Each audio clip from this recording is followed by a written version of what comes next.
Yesus desa mojivote kumana deak sitavuna shuddhatmayate ikaruve Yesus desa mojivote Yesuvakaga jeevipinnan enna vandalum anjilinan aviyin sattam kulpadive Yesuvakaga jeevipinnan I live for Jesus day after day I live for Jesus let come what may the Holy Spirit I will obey I live for Jesus day after day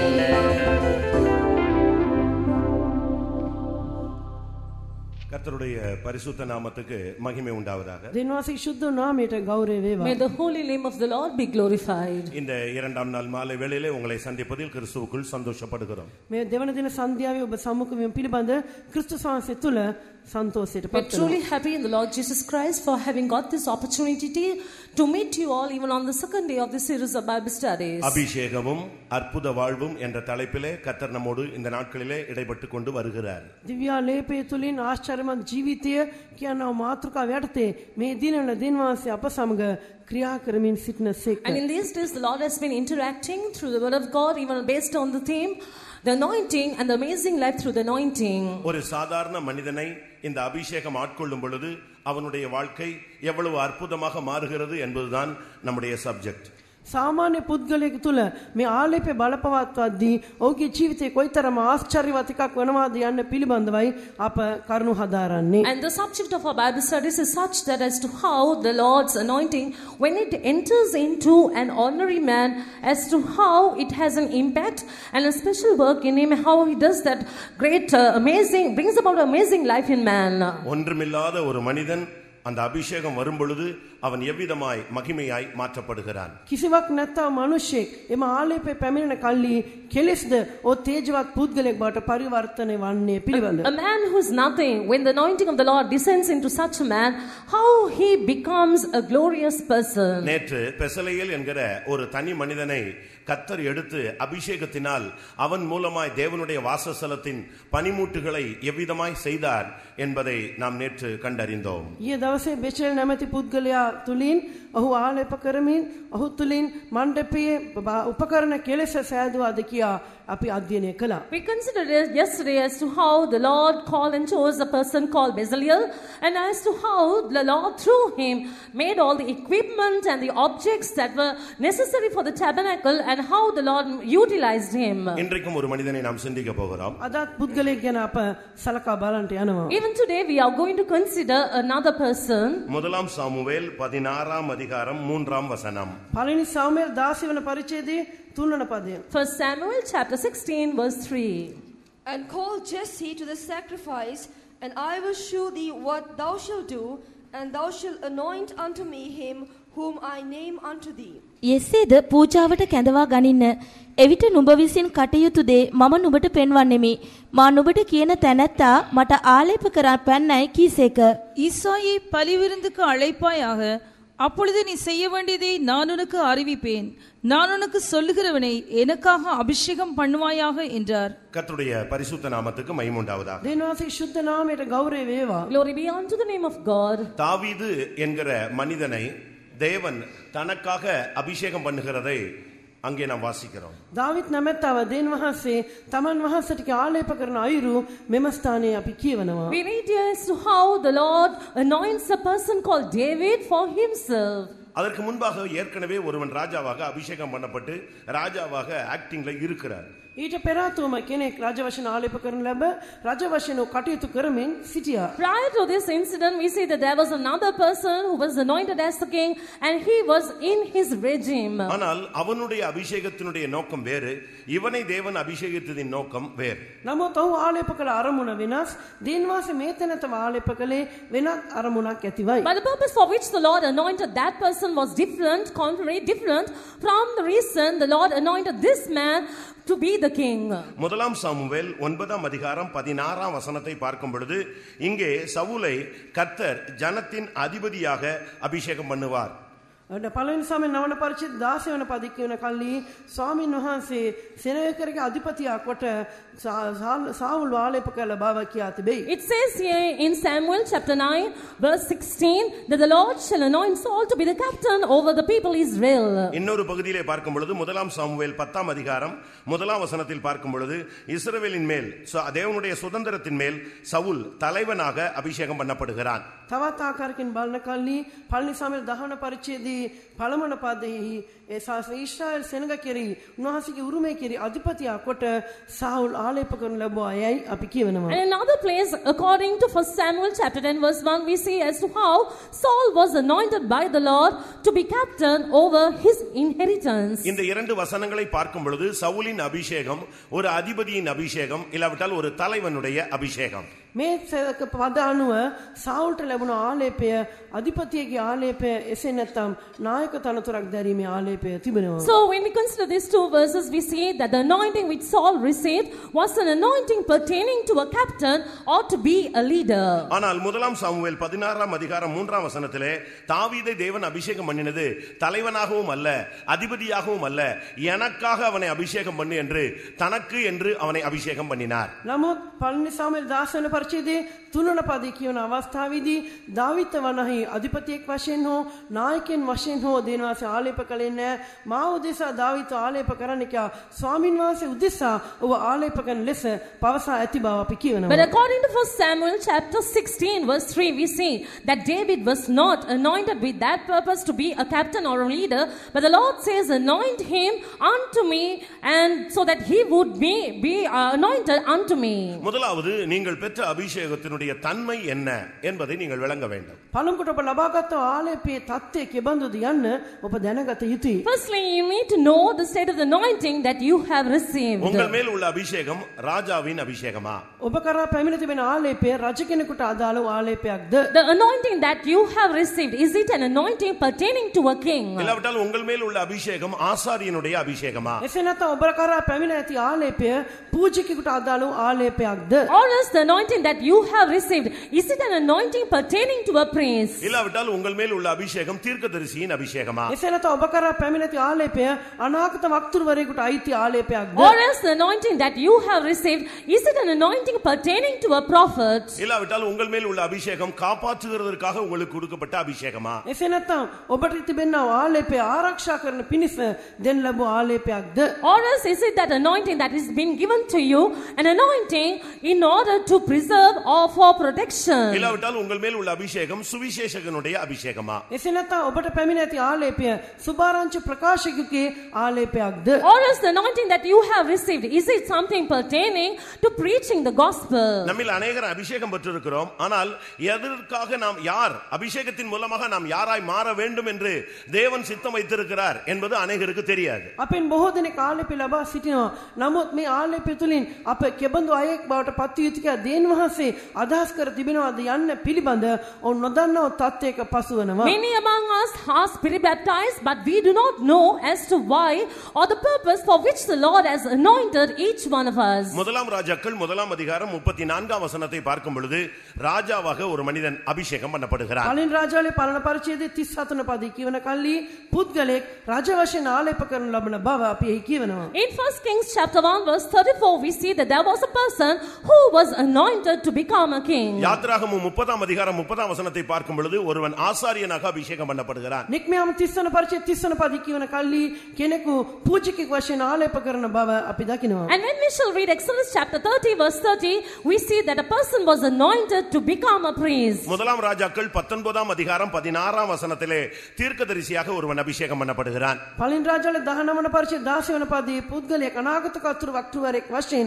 ආලේප කරන ලැබූ බව අපි කියවනවා. And according to 1 Kings chapter 19 verse 16, we see that a person was anointed to become a prophet of God. எசேக்கியேல் 28:14 கேருப் என்கிற தூதன் காப்பாற்றும்படியாக அபிஷேகம் பண்ணப்பட்டவன். එසේකෙල් 28:14 කෙරුබ් නැමැති දේව දූතයා ආරක්ෂා කිරීමේ කර්තව්‍ය ඉෂ්ට කරන පිණිස ආලේප කරන ලැබූ බව According to කියනවා. Ezekiel chapter 28 verse 14, we see that the angel of God called Cherub was anointed for the sake of protection. லூக்கா 4ஆம் அதிகாரம் 18ஆம் வசனத்திலே இயேசு சுவிசேஷகனாக அபிஷேகம் பண்ணப்பட்டவர். ලූක් 4 වන පරිච්ඡේදය 18 වන පදයේ යේසුස් වහන්සේ සුභාරංචිය ප්‍රකාශ කරන පිණිස ආලේප කරන ලැබූ තනන් වහන්සේ වෙනවා. And according to Gospel of St. Luke chapter 4 verse 18, we see that the Lord Jesus was anointed to preach the gospel. இப்பொழுது உங்கள் மேல் இருக்கிற அபிஷேகத்தினுடைய நோக்கம் என்ன என்பதை நீங்கள் விளங்கிக் கொள்ள முடியும். ඔබ කරා පැමිණ ඇති ආලේපය කුමක් සඳහාද යන්න කුමන අරමුණක් අරබයාද කියා ඔබට තේරුම් ගන්නට හැකි විය යුතුයි. So you should be able to understand as to why, the purpose for which you have received that anointing. ராஜா ஆசாரியனாய் மாற முடியாது, ஆசாரியனாய் ராஜாவாய் மாற முடியாது. இது தேவனுடைய திட்டம். රජ කෙනෙකුට පූජකෙක් වන්නට නොහැකි, පූජකවරයෙකුට රජතුමා බවට පත්වන්නට නොහැකි. මෙය දෙවියන්ගේ සැලසුමයි. A king cannot become a priest and a priest cannot become a king. This is all the plan and the purpose of God. இன்னைக்கு अनेகருக்கு தேவனுடைய திட்டம் தெரியாமலே ஆவியில நிரம்புறாங்க, அந்நிய பாஷை பேசுறாங்க. ஆனா உங்களை குறித்த உங்களுடைய திட்டத்தை இந்த 5ல யார் என்பதை நீங்கள் புரிந்து கொள்ள வேண்டும். අද බොහෝ දෙනා දෙවියන්ගේ සැලසුම කුමක්ද නොදැන ආත්මයෙන් පිරිනවා, අන් භාෂා කතා කරනවා. නමුත් ඔබේ ජීවිතය සම්බන්ධයෙන් දෙවියන්ගේ සැලසුම කුමක්ද යන්න පිළිබඳ ඔබ දැනගත යුතු වෙනවා. Today many people get filled in the spirit, speaking unknown tongues, not having known the reason as to why the Lord has anointed them. But it is very important that you should know the purpose and the reason of it. சவுலின் அபிஷேகம் வேறு, தாவீதின் அபிஷேகம் வேறு. සාවුල්ගේ ආලේපය වෙනස් වූ එකක්, දාවීද්ගේ ආලේපය වෙනස් වූ එකක්. The anointing of Saul is different from the anointing of David. ஆம், தேவனுக்காக அபிஷேகம் பண்ணப்பட்டவர்கள். අපි දෙවියන් වහන්සේ උදෙසා ආලේප කරන ලැබුවන්. We are people who are anointed for the sake of the Lord. இந்த உலகத்துல வேற எந்த நோக்கத்துக்காக நாம் அபிஷேகம் பண்ணப்பட்டவர்கள் அல்ல. මේ වෙන ලෝකේ වෙන කිසිම අරමුණක් අරබයා ආලේප කරන ලැබුවේ නැත. We have not received the anointing for any purposes of this world. நான் தேவனுக்காக அபிஷேகம் பண்ணப்பட்டவன் என்று விசுவாசிக்கிறவர்கள் கரங்களை உயர்த்தி ஒரு அல்லேலூயா சொல்லுங்கள். මම දෙවියන් වහන්සේ උදෙසා ආලේප කරන ලැබුවා කියා අදහන අය අත උසා හලෙලුයා කියන්න. All those who believe that you are anointed for the sake of the Lord, shout hallelujah. அப்படியானால் நாம் தேவனுக்காக அபிஷேகம் பண்ணப்பட்டவர்களா இருந்தால் இந்த அபிஷேகத்திலே ஒவ்வொரு ஸ்டெப் இருக்கிறது. අපි දෙවියන් වහන්සේ උදෙසා මෙලෙස ආලේප කරන ලැබුවා අය නම් මේ ආලේපේ විවිධ පියවර තිබෙනවා. So therefore, if we are people who are anointed for the sake of the Lord, there are different stages in this anointing. தாவீதின் அபிஷேகத்தினுடைய 3 ஸ்டெப்பை நான் உங்களுக்கு இன்றைக்கு வைக்க விரும்புகிறேன். දාවිද්ගේ ආලේපේ පියවර 3ක් ඔබ අභියස තබන්නට අද දවසේ මම කැමති වෙනවා. Today I wish to place before you the 3 stages or the steps in the anointing that was received by David. நீங்கள் இந்த அபிஷேகத்தினுடைய எந்த பகுதியில நிக்கிறீங்கங்கறத ஃபர்ஸ்டா, செகண்டா, தேர்டா அப்படிங்கறத மீட்டிங் முடியறதுக்குள்ளேயே உங்களுக்கு தெரிஞ்சிரும்.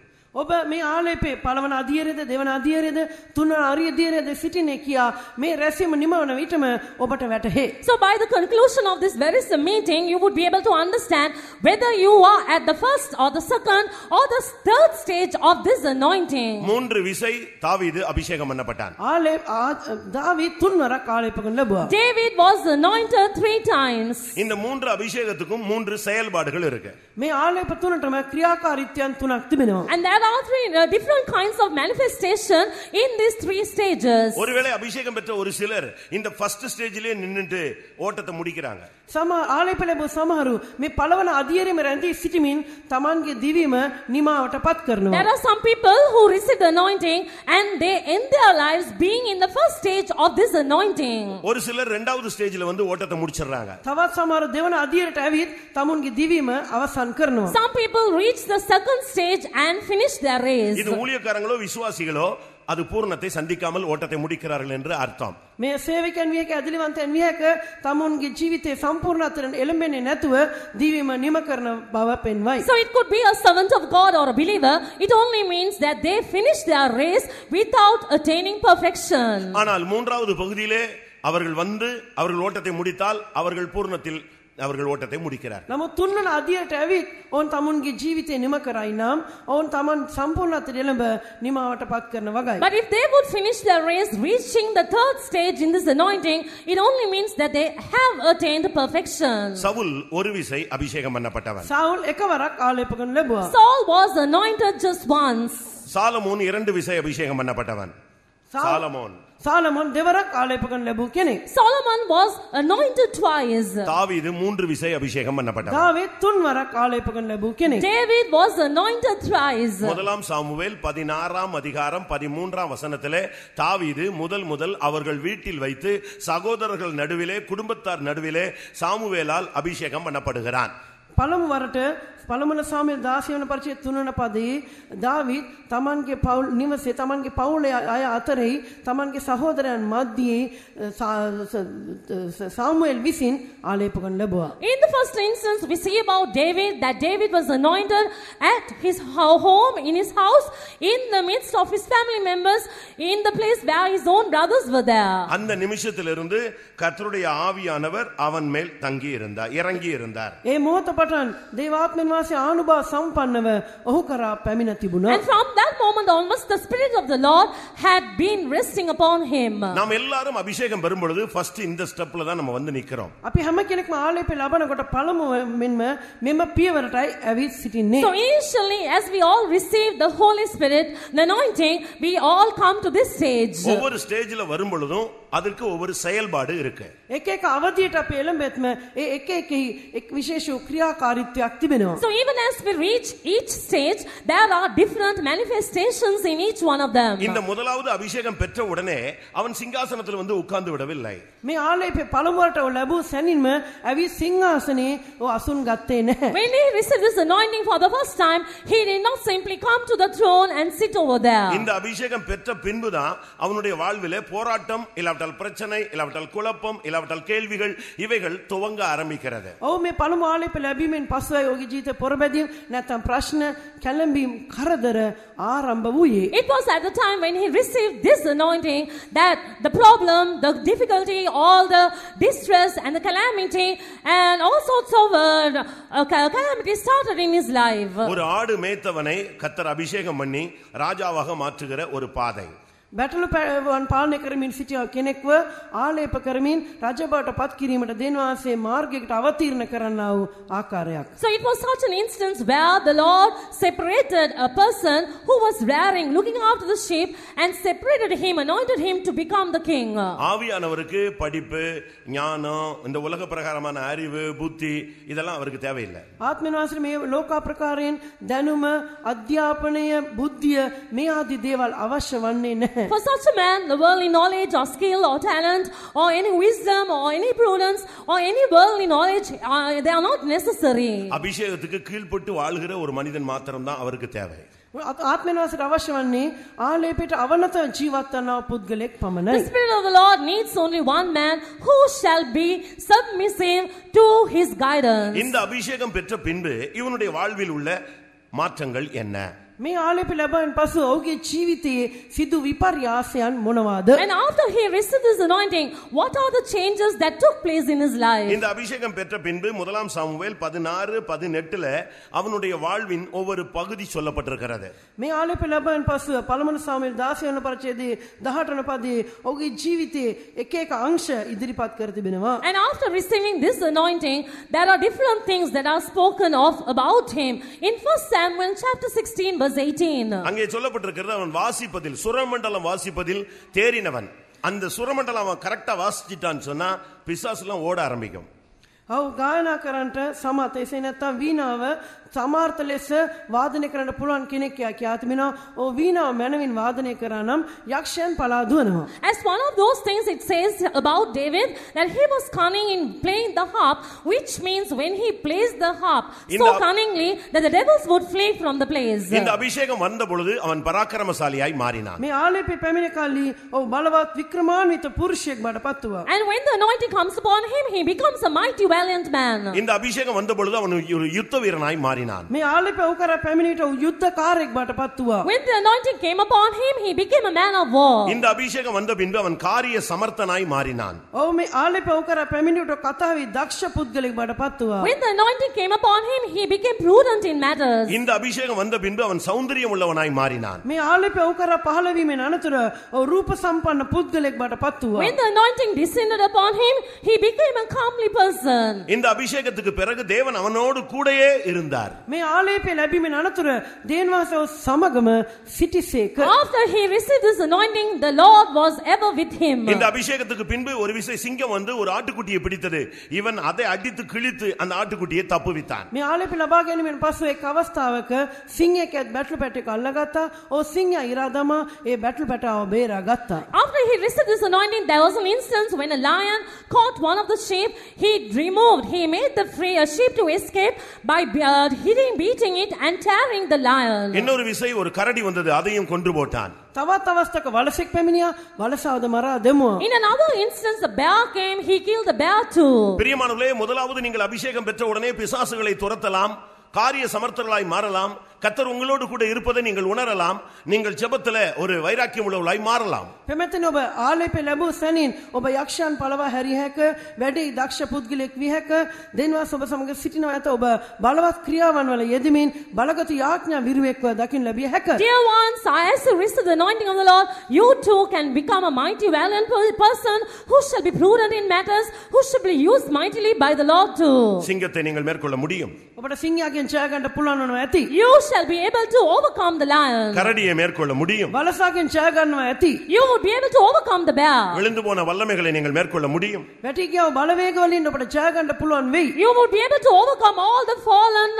powers. இந்த அபிஷேகத்தை வைத்துதான் அவன் கோலியாத்தை ஒரே அடியிலே வீழ்த்தினான். මේ ආලේපේ තබාගෙන තමයි එක වරින්ම ඔහු ගෝලියත්ට පහර දී වට්ටුවේ. It is with this anointing that he was able to make Goliath fall down in one blow. நாம் என்ன நினைக்கிறோம், இதுதான் அபிஷேகம், இதோடு முடிந்தது என்று சொல்லி நாம் அதோடு நம்முடைய வாழ்க்கையை ஒரு பகுதியிலே இழுத்து கொண்டு போய் விடுகிறோம். අපි තන මේ තමයි ආලේපේ මේ සමග අවසන්, මේ තමයි ආලේපික හිතාගෙන ඒ අනුව අපේ ජීවිතේ පැත්තකට අදගෙන යනවා. This is what we think about the anointing, that this is the very anointing, and we go towards the direction of this anointing. இந்த அபிஷேகத்தில் இருக்கும் பொழுதுதான் சவுல் அவனை துரத்தி கொண்டே வந்தான். මේ ආලේපේ තුල සිටි තාකල් සාවුල පසුපස ලුහු බඳිමින්ම සිටියා. It was at the time when he was abiding in this anointing that Saul pursued after him. ஏன் சவுலை பிசாசு எழுப்பி கொண்டு வந்தான்? ඇයි සාවුල යක්ෂයා නැගිටවලා ගෙනාවේ? Why did the Lord raise up Saul against இந்த him? முதலாம் அபிஷேகத்தோடு உன்னுடைய வாழ்வை முடித்து விட வேண்டும் என்று பிசாசு விரும்புகிறான். යක්ෂයා කැමති වෙන මේ පළමු ආලේපේ සමග පුද්ගලයෙක් තමාගේ ජීවිතය නිමාවට පත් කළ යුතුයි කියා. The Lord desires that he should end his life even with this first anointing. பிசாசு ஓடின உடனே நம்ம ரொம்ப சந்தோஷப்படுறோம். යක්ෂයන් පලා ගිය සැනින් සන්තෝෂයට පත් වෙනවා. And the moment the demons flee away, he becomes joyful over வியாதி it. சுகமான உடனே சந்தோஷப்படுறோம். රෝග සුව වන විටම අපි සන්තෝෂයට පත් වෙනවා. We are happy the moment sicknesses are healed. சில காரியங்கள் வாய்த்த உடனே நம்ம சந்தோஷப்படுறோம். සමහර දේවල් අපට සාක්ෂාත් වෙන විට අපි ඒ ගැන ප්‍රීතියට පත් වෙනවා. And the moment certain things become successful, we become happy about it. பிரியமானவர்களே, இதெல்லாம் அபிஷேகத்தினாலே தேவன் தொடக்குகிற முதல் காரியங்கள். පෙමෙතන මේ සියල්ල ආලේපිතුලින් දෙන්වාසය ආරම්භ කරනව මූලික දේවල් වෙනවා. Dear ones, these are the initial things the Lord does through the anointing. ஆனா இவன் கூட இருந்த கூட்டம் எப்படிப்பட்ட கூட்டம்னா முறுமுறுக்கிறவர்கள், கடன்பட்டவர்கள், ஒடுக்கப்பட்டவர்கள். නමුත් ඔහු සමග සිටිය කණ්ඩායම සලකා බලන කල්ලි කොඳුරන්නන් ණයතුරු සැත්තන් එපා කරනු ලැබුවන්ව සිටියා. But when we consider the people who were together with David, they were debtors, they were complainers, they were all murmurers. தயவு செய்து யாராவது அபிஷேகம் பெறாதவங்களா இருந்தால் கடைசியில கொஞ்ச நேரம் கொடுக்கிறோம், ஒரே புடியா புடிச்சு வாங்கிட்டு போயிடுங்க. කරුණාකර කවුරු ආලේපෙන් ලැබුව නැතිව ඉන්නවනම් අන්තිමට ඔබට ටිකක් වෙලා ලබා දෙන්නම්. එකපාරම කොහොමරි අල්ලලා ආලේපෙ ලබා නවාගෙනම මෙම ස්ථානයෙන් බැහැර වන්න. If there's anyone who has not received the anointing still, we shall give you time. At the end of the meeting, please somehow tarry, stay back, and somehow make sure that you receive it. வேணும்னா அவரே கொடுக்கட்டும் அப்படினு சொல்லிட்டு நீங்க போயிர கூடாது. ඕනේ නම් දෙවියන් වහන්සේම දීපු දෙන් කියලා හිතාගෙන යන්න එපා. Don't think saying the Lord, let him, if he wants, let him give, and don't just go off like this. நான் ஒரு கிராமப்புறத்துல ஒரு குப்பத்துல ஊழியம் செய்தேன். මම එක ගම්මානයක සේවය කරමින් හිටියා. I was serving in a village. அங்கே ஒரு படிப்பறிவு இல்லாத ஜனங்கள் கொஞ்சம் இருந்தார். ඒ படிப்பறிவு නූගත් සෙනගප කණ්ඩායමක් සිටියා. There were a group of people who were illiterates. அதுல ஒருத்தருக்கு அபிஷேகமே கிடைக்கல. එන් කෙනෙකුට ආලේප ලැබුණෙම නැහැ. And there was a person who had not received the anointing among them. ஆனா நல்ல மனுஷன். නමුත් හොඳ පුද්ගලෙක්. But he was a good man. அவர் மூலமா ரொம்ப பேர் நம்ம சபைக்கு வந்திருக்காங்க. බොහෝ දෙනෙක් ඔහු තුලින් අපේ සභාවට පැමිණ තිබෙනවා. Many people had come through him to our church. அவங்க எல்லாம் அபிஷேகம் பெற்றாங்க. ඒ සියලු දෙනා ආලේප ලැබුවා. All of them received the anointing. இவர் ஒரு நாள் எழும்பி சாட்சி சொன்னாரு. එක දවසක ඔහු නැගිට සාක්ෂි දරුවා. Now one day this person got up and gave a testimony. என் மூலமா வந்தவங்க எல்லாம் இங்க அபிஷேகம் பெற்றுட்டாங்க. මා තුලින් ගැලීමට ආ සියලු දෙනා ආලේප ලැබුවා. Many people who came by me, through me, they received the anointing. எனக்கு கிடைக்கவே இல்ல. මට තාම ආලේප ලැබුණේ නැහැ. But I have not still received the anointing. ஆனா நான் ஆண்டவர்ட்ட சொல்லிட்டேன். මම දෙවියන්වහන්සේට කිව්වා. So I have told the Lord. அது உங்ககிட்ட இருந்தாலும் சரி என்கிட்ட இருந்தாலும் சரி ரெண்டு பேர்ட்ட இருந்தாலும் ஒண்ணுதான் சொல்லிட்டேன். ඔබ වහන්සේ ළඟ තිබුණත් හරි මගේ ළඟ තිබුණත් හරි දෙදෙනාගේ එක්කෙනෙක් ළඟ තිබුණත් හරි කියා මම කිව්වා. So I told the Lord, Lord, whether it's with you or with me, it's all right, as long as the anointing is with somebody. நம்ம ரெண்டு பேரும் ஒண்ணுதானே சுவாமி, உங்ககிட்ட இருந்தாலும் சொல்லுதா அது ஒண்ணு, என்கிட்ட இருந்தாலும் ரெண்டுமே ஈக்குவல் தான். எப்படி இருக்கு? අප දෙදෙනාම සර්ව සමයි. ඉතින් ස්වාමීන් වහන්සේ ඔබ වහන්සේ ළඟ තිබුණත් මගේ ළඟ තිබුණත් එකයි. He said it's all equal because whether it's with you or with me, as long as the anointing is with somebody, it's all right. நான் சொன்னேன் அவர்ட்ட இருந்தா அவர் பரிசுத்தர், உன்கிட்ட வந்தா நீ பரிசுத்தன். இப்ப அங்க இருந்தாலே போதுமா இல்ல உன்கிட்ட வந்தா வேணுமான்னு கேட்டேன். මම කිව්වා උන්වහන්සේ ශුද්ධෝතයන් වහන්සේ උන්වහන්සේ තුල ශුද්ධ ආත්මය තිබෙනට උන්වහන්සේ ශුද්ධයි. නමුත් ඔබ තුලට ආවන ඔබ ශුද්ධවත් කෙනෙක් බවට පත් වෙනවා. දැන් ඔබට අවශ්‍යද නැත උන්වහන්සේ සමගම තිබුණොත් ඇතිද කියලා. So I said the Lord is holy and the anointing is with him and therefore he's holy. But if you don't have the anointing, you're not holy. So do you wish the anointing to be with him or with you? இந்த முதலாம் அபிஷேகம் பெத்லகேமிலே அவனுடைய வீட்டிலே கொடுக்கப்பட்டது. මේ පළමු ආලේපය බෙත්ලෙහෙමේ ඔහුගේ නිවසේදී ඔහුට දෙනු ලැබුවා. So the first anointing was given to David in his house at Bethlehem. ஆனால் இந்த அபிஷேகத்துல இருக்கிற வரைக்கும் அவனால அரண்மனையில இருக்கவும் முடியல, அரண்மனையில தங்கவும் விடல, அரண்மனையில இருந்து துரத்தி விடப்பட்டான். නමුත් මේ ආලේපය ඔබට තිබුණ තාක්කල් ඔහුට මාලිගාවේ රැඳී සිටින්න බැරි වුණා. මාලිගාවේ දිගටම පවතින්න නොහැකිවා. මාලිගාවෙන් පළවා හරිනු ලැබුවා. But as long as this anointing was with him, he could not be in the palace. He could not remain there at all. He was chased from the palace. இந்த அபிஷேகம் இருக்கிற வரைக்கும் நாம ஆவியில நிரம்புவோம், பிசாசு ஓடும், பிரச்சனைகள் தீருமே தவிர நாம் சிங்காசனத்துல அடி எடுத்து வைக்க முடியாது. මේ ආලේපය තිබෙන තරු අප ආත්මයෙන් පිරිනවා, යක්ෂයන් පලායයි. නමුත් අපට සිංහාසනේ වාඩි වන්නට නොහැකි වන්නේ නැහැ. As long as the anointing is with us, we would get filled in the spirit, the demons will flee away, but we would not be able to sit upon the throne. இரண்டாம் Samuel இரண்டாம் அதிகாரத்திலே நாம் பார்க்கும் பொழுது දෙවෙනි සාමුවෙල් දෙවන පරිච්ඡේදයේ බලන විට When we shall read in 2 Samuel chapter 2, நான்காம் வசனத்தை வாசிக்கும் பொழுது හතරවන පදයේ කියවද්දී when we shall read verse 4, இப்பொழுது ராஜாவாக அபிஷேகம் பண்ணப்படுகிறான். දැන් ඔහු රජ වශයෙන් ආලේප කරනු ලබන්නේය. now in this instance he was anointed as the king. இது தாவீது பெற்ற இரண்டாவது அபிஷேகம். මේ දාවීද ලද දෙවන ආලේපයයි. This was the second anointing received by David. இந்த அபிஷேகம் எப்ரோனில் வைத்து அவனுக்கு கிடைத்தது. මේ ආලේපය උට හෙබ්‍රෝනෙහිදී ලැබුණා. He received his anointing when he was in Hebron. Hebron என்று சொன்னால் ஐக்கியம் என்று அர்த்தம், சபை என்று அர்த்தம். හෙබ්‍රෝන් කියා කියනට සහභාගීකම නොහොත් සභාව යන අර්ථ ගෙන දෙනවා. The meaning of the name Hebron is fellowship or church. இப்போ என்ன நடந்தது? දැන් කුමක්ද උනේ? What happened now? யூதா கோத்திரம் மாத்திரம் இவனை ராஜாவாக ஏற்றுக்கொண்டது. යුදා ගෝත්‍රයේ පමණක් ඔහු රජ වශයෙන් පිළිගත්තා. It was only the tribe of Judah that accepted him as the king. எப்ரோனிலே யூதா கோத்திரத்துக்கு மாத்திரம் இவன் ராஜாவாக இரண்டாம் விசை அபிஷேகம் பண்ணப்படுகிறான். දෙවන අවස්ථාවේදී හෙබ්‍රෝන්හිදී යුදා ගෝත්‍රයේ උදෙසා පමණක් ඔහු ආලේප කරනු ලැබුවා. In a place called Hebron, in the second instance, he was anointed as the king over the tribe of Judah. அபிஷேகத்துல நம்ம அடுத்த பகுதியில வரும் பொழுது நமக்கு நடக்கிற அடுத்த சம்பவம் என்ன? ආලේපේ දෙවන අධ්‍යයට අප පැමිණෙන විට අනතුරු අපට සිදුවන්නේ මොනවාද? So even as we come to the next step in the stages of the anointing, what is going to happen next? முதல் அபிஷேகத்துல அவனுக்கு சில காரியங்கள் வாய்த்தது. පළමුවන ආලේපෙන් ඔට සමහර දේවල් සාර්ථක වුණා. Some things became a success in the first anointing. இப்போ இது இரண்டாவது அபிஷேகத்துக்குள்ளே வந்திருக்கிறான். දැන් ඔවල් දෙවන ආලේපෙ තුලට පැමිණ සිටිනවා. He has come into the second anointing now. இப்பொழுது அவன் சபைக்குள்ளே வந்து விட்டான். දැන් ඔය සභාව තුලට පැමිණ සිටිනවා. Now he has come into the church. ஒரு ஐக்கியத்துக்குள்ளே அவன் வந்து விட்டான். සහභාගීකමක් තුලට ඔව් ඇවි සිටිනවා. He has come into a fellowship. இப்பொழுது அவன் எப்ரோனிலே வந்து தங்கி விடுகிறான். දැන් ඔව් ඇවිත් එබ්‍රෝනි වාසය කරනවා. He comes to Hebron and tarries there. யூதா கோத்திரத்துக்கு அவன் ராஜாவாய் மாறிவிட்டான். යුදා ගෝත්‍රයට රජ බවට පත් වූවා. He has become a king over the tribe of Judah. இந்த இரண்டாவது அபிஷேகத்துல உங்களுக்கு கிடைக்கிற அனுபவம் என்னன்னா ஒரு ஜெப ஆவி. මේ දෙවන ආලේපෙන් ඔබට ලැබෙන අත්දැකීමක් නම් යාඥා ආත්මයක්. And the experience you received even by the second anointing is the life of prayer. எப்பொழுதும் துதிக்கிறவனாக ஜெபிக்கிறவனாக இந்த அபிஷேகம் உன்னை கட்டி எழுப்ப ஆரம்பிக்கிறது. හැම විටම ප්‍රශංසා කරනව හැම විටම යාඥා කරනව පුද්ගලෙක් වශයෙන් මේ ආලේපය ඔබව ගොඩනගයි. This anointing will build up you as a person who shall praise God, who shall pray to God at all times. இந்த அபிஷேகத்தின் மூலமாக உனக்குள்ளே வர வர பலத்து போகிற ஒரு அனுபவம் உண்டாகிறது. මේ ආලේපය තුලින් පැමිණ වඩ එන්න ඔබ බලවත් වන්නා අත්දැකීමක් ඇති වෙයි. And also by the anointing you come into that experience there you go on waxing strong. இந்த இரண்டாவது அபிஷேகத்துக்கு வரும் பொழுது உனக்கு விரோதமான சக்திகள் பலவீனப்பட ஆரம்பிக்கிறது. දෙවන ආලේපය කර ඔබ පැමිණ අවස්ථාවේ ඔබට විරුද්ධ තිබෙනවා බලවේගයන් දුර්වල වන්නට පටන් ගන්නවා. And at the same time when you shall come into the second anointing all the weakening powers that may be found in you will become weaker. இதை குறித்து இரண்டாம் சாமுவேல் 3ஆம் அதிகாரம் 1ஆம் வசனத்திலே பார்க்க முடியும். මේ පිළිබඳ දෙවන සාමුවෙල් 3 පරිච්ඡේදයේ පළමුවන පදයේ අපට කියවේ හැකියි. We can read regarding this in 2 Samuel chapter 3 verse 1. தாவீதின் குடும்பத்துக்கும் சவுலின் குடும்பத்துக்கும் யுத்தம் நடந்து கொண்டே இருந்தது. සාවුල්ගේ වංශයටත් දාවිත්ගේ වංශයත් අතරේ බොහෝ කල යුද්ධ පැවතුණි. There was a long period of battle between the house of Saul and between the house of David. மாம்சத்துக்கும் ஆவிக்கும் போராட்டம் தொடங்கிவிடும். මාංශයටත් ආත්මයටත් පොරබැදීම් පටන් ගන්නවා. A struggle has begun between flesh and spirit. ஆனால் என்ன நடந்தது? නමුත් සිද්ධ වුණේ කුමක්ද? But what happened? தாவீது குடும்பம் வர வர பலத்து கொண்டே இருந்தது. சவுலின் குடும்பம் வர வர பலவீனப்பட்டு கொண்டே வந்தது. දාවිත්ගේ වංශය වඩ වඩා බලවත් වේගෙන ගියා. නමුත් සාවුල්ගේ වංශය වඩ වඩා බෙලහීන වන්නට පටන් ගත්තා. House of David waxed stronger and stronger and the house of Saul waxed weaker and weaker. பிரியமானவர்களே, உங்களுடைய வாழ்க்கையில நீங்கள் எந்த ஸ்தானத்திலே இப்பொழுது இருக்கிறீர்கள்? පැමැතින ඔබේ ජීවිතේ දැන් ඔබ සිටිනේ කුමන ස්ථානයේද? Dear ones, in your lives, in what place are you seen?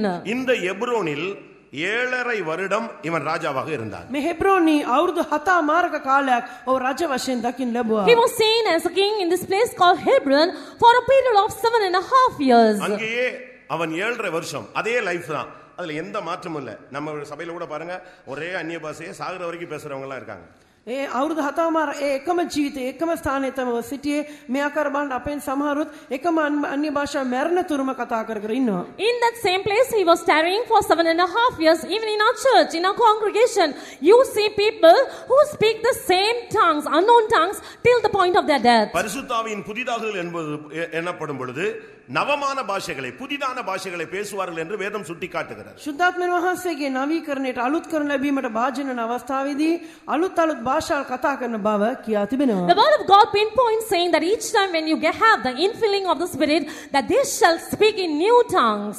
பிரியமானவர்களே, 7.5 வருடம் இவன் லைஃப்ல இதேதான் ஒரே ஸ்டைல்ல தான் நின்னுட்டே இருக்கான். පැමැතිනි අවුරුදු 7 මාර්ග කාලයක් මෙම එකම තත්ත්වය රැඳී සිටියා. Dear ones, for a period of 7.5 years he was standing in the same place. இதனால என்ன நடக்கிறது? මේ නිසා සිදුවන්නේ කුමක්ද? So what happened subsequently? குடும்பம் செழிக்க ஆரம்பித்தது. குடும்பத்துல ஒரு ஆசீர்வாதம் வந்தது. குடும்பத்துல ஒரு ஸ்ட்ரெங்தன் வந்துச்சு. ஆனா தனிப்பட்ட வாழ்க்கையில அவன் இன்னும் பலவீனனாக இருந்தான். පවුල සමෘද්ධිමත් භාවයක් ඇති වුණා. පවුල ශක්තිමත් වුණා. පවුලේ වර්ධනයක් සිදුවා. නමුත් පෞද්ගලික වශයෙන් තාම ශක්තිමත් වුණේ නැහැ. There was prosperity in his house and the house was getting stronger and stronger. But in his personal life, there was no prosperity, there was no state of becoming stronger. நீங்கள் இரண்டாவது அபிஷேகத்தில் இருந்தால் உங்களுக்கு பூரண ஜெயம் இருக்காது, ஓரளவு ஜெய ஜீவியம் நீங்கள் செய்வீர்கள். ඔබ ආලේපේ දෙවන අංශයේ සිටිනවා නම් ඔබට සම්පූර්ණ ජය ජීවිතය තිබෙන්නේ ජය ජීවිතය මද වශයෙන් ඔබ ගත කරනවා වෙන්න පුළුවන්. If you shall abide in that second anointing, second stage of the anointing, you will not have a perfect victorious life. You would have a certain amount of victorious life. இப்போ என்ன நடக்கிறது? දැන් සිදු වෙන්නේ කුමක්ද? What is happening now? நீங்களே அறிக்கை செய்ய ஆரம்பிச்சிருவீங்க. ඔබ කියාසින්ට පටන් ගන්නවා. You on your own would begin to confess. எனக்கு அதுல ஜெயம் இல்ல. මට අහවල් දෙයින් ජය නැහැ. I have no victory over that. இந்த காரியத்துல ஜெயம் இல்ல. මට මේ දෙයින් ජය නැහැ. I have no victory over this. ஆனா இதுல எனக்கு விக்டரி இருக்கு, ஜெயம் இருக்கு. ஆனா அதுல தான் இல்ல, இதுல தான் இல்லன்னு நம்மளே வேரியேஷன் பண்ண ஆரம்பிச்சு புலம்ப ஆரம்பிச்சிருவோம். මේ දේ සම්බන්ධව මට ජය තිබෙනවා. නමුත් අහවල් දේ මේ දේ සම්බන්ධයෙන් තමයි ජය නැත්තේ කියා අපම මේ දේවල් වෙන් කරගෙන විලාපනා ගන්න පටන් We ගන්නවා. ourselves will categorize saying, I don't have victory over that, I don't have victory over this. And in this manner, we even start lamenting over it. இந்த 7.5 வருடமும் இவனுடைய அறிக்கை இதுதான். මේ අවුරුදු 7මාරක කාලයක් ඔහුගේ කියා සිටීම මේමයි. So this was his confession, even in this period of 7.5 years. இப்ப யோசிச்சு பாருங்க.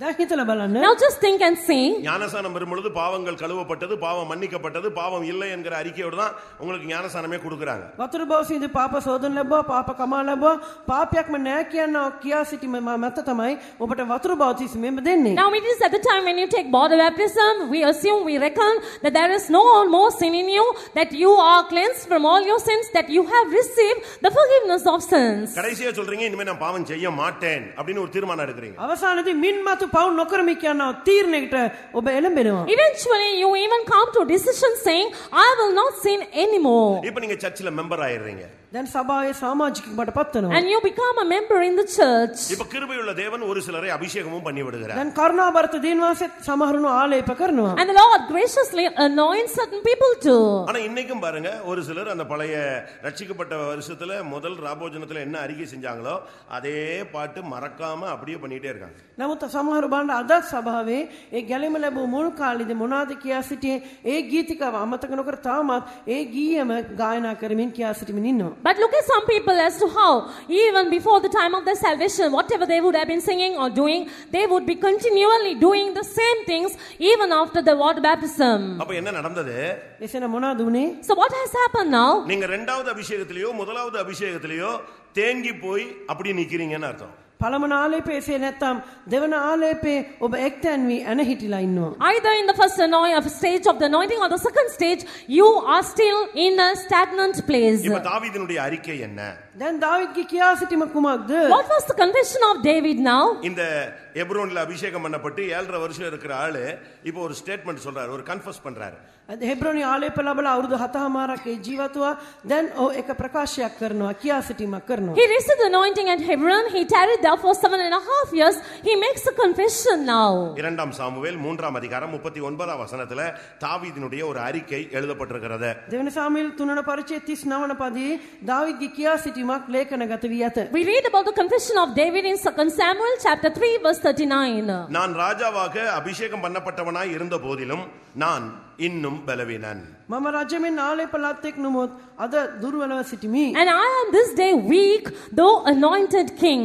காரணம், හේතුව And the reason is, செரியாவின் குமாரர் என் பலத்துக்கு மிஞ்சி இருக்கிறார்கள், அவங்களை என்னால கண்ட்ரோல் பண்ண முடியல. ශෙරුයාගේ පුත්‍රයා මේතෙමේ මට සැර වැඩි, ඔහුව පාලනය කරන්න මට නොහැකිව තිබෙනවා. and these men, the sons of Zeruah, be too hard for me, and I am unable to control them. பிரியமானவர்களே, அவன் அபிஷேகம் பண்ணப்பட்டவன், இவன் தான் ராஜா.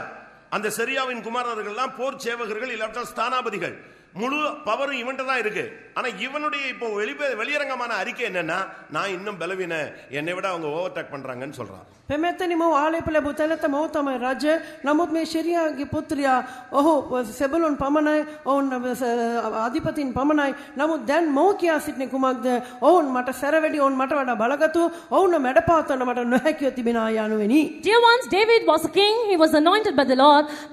And when we take the men, the sons of Zeruiah, they were simply soldiers. But what does he say about them? They are too hard for me. I'm unable to control them. நான் ராஜா, ஆனால் நான் இன்னும் பலவீனன். මම රජ කෙනෙක් නමුත් තාම දුර්වලයි. He says, I'm a king, but I'm still weak. அப்படியானால் நீங்கள் இன்னும் சில காரியத்துல தோற்றிருக்கிறீர்கள், சில காரியத்துல மாத்திரம் ஜெயித்திருக்கிறீர்கள். එසේනම් තාමත් ඔබ සමහර දේවල් පරාජයටපත් වී සිටිනවා, සමහර දේවල් පමණක් ජය ලබාගෙන තිබෙනවා. So it only means that you are defeated, that you do have defeats over certain things and you have overcome certain things. இவனுடைய அந்த பலத்துக்கு மிஞ்சின அந்த குமாரர்கள் யார்?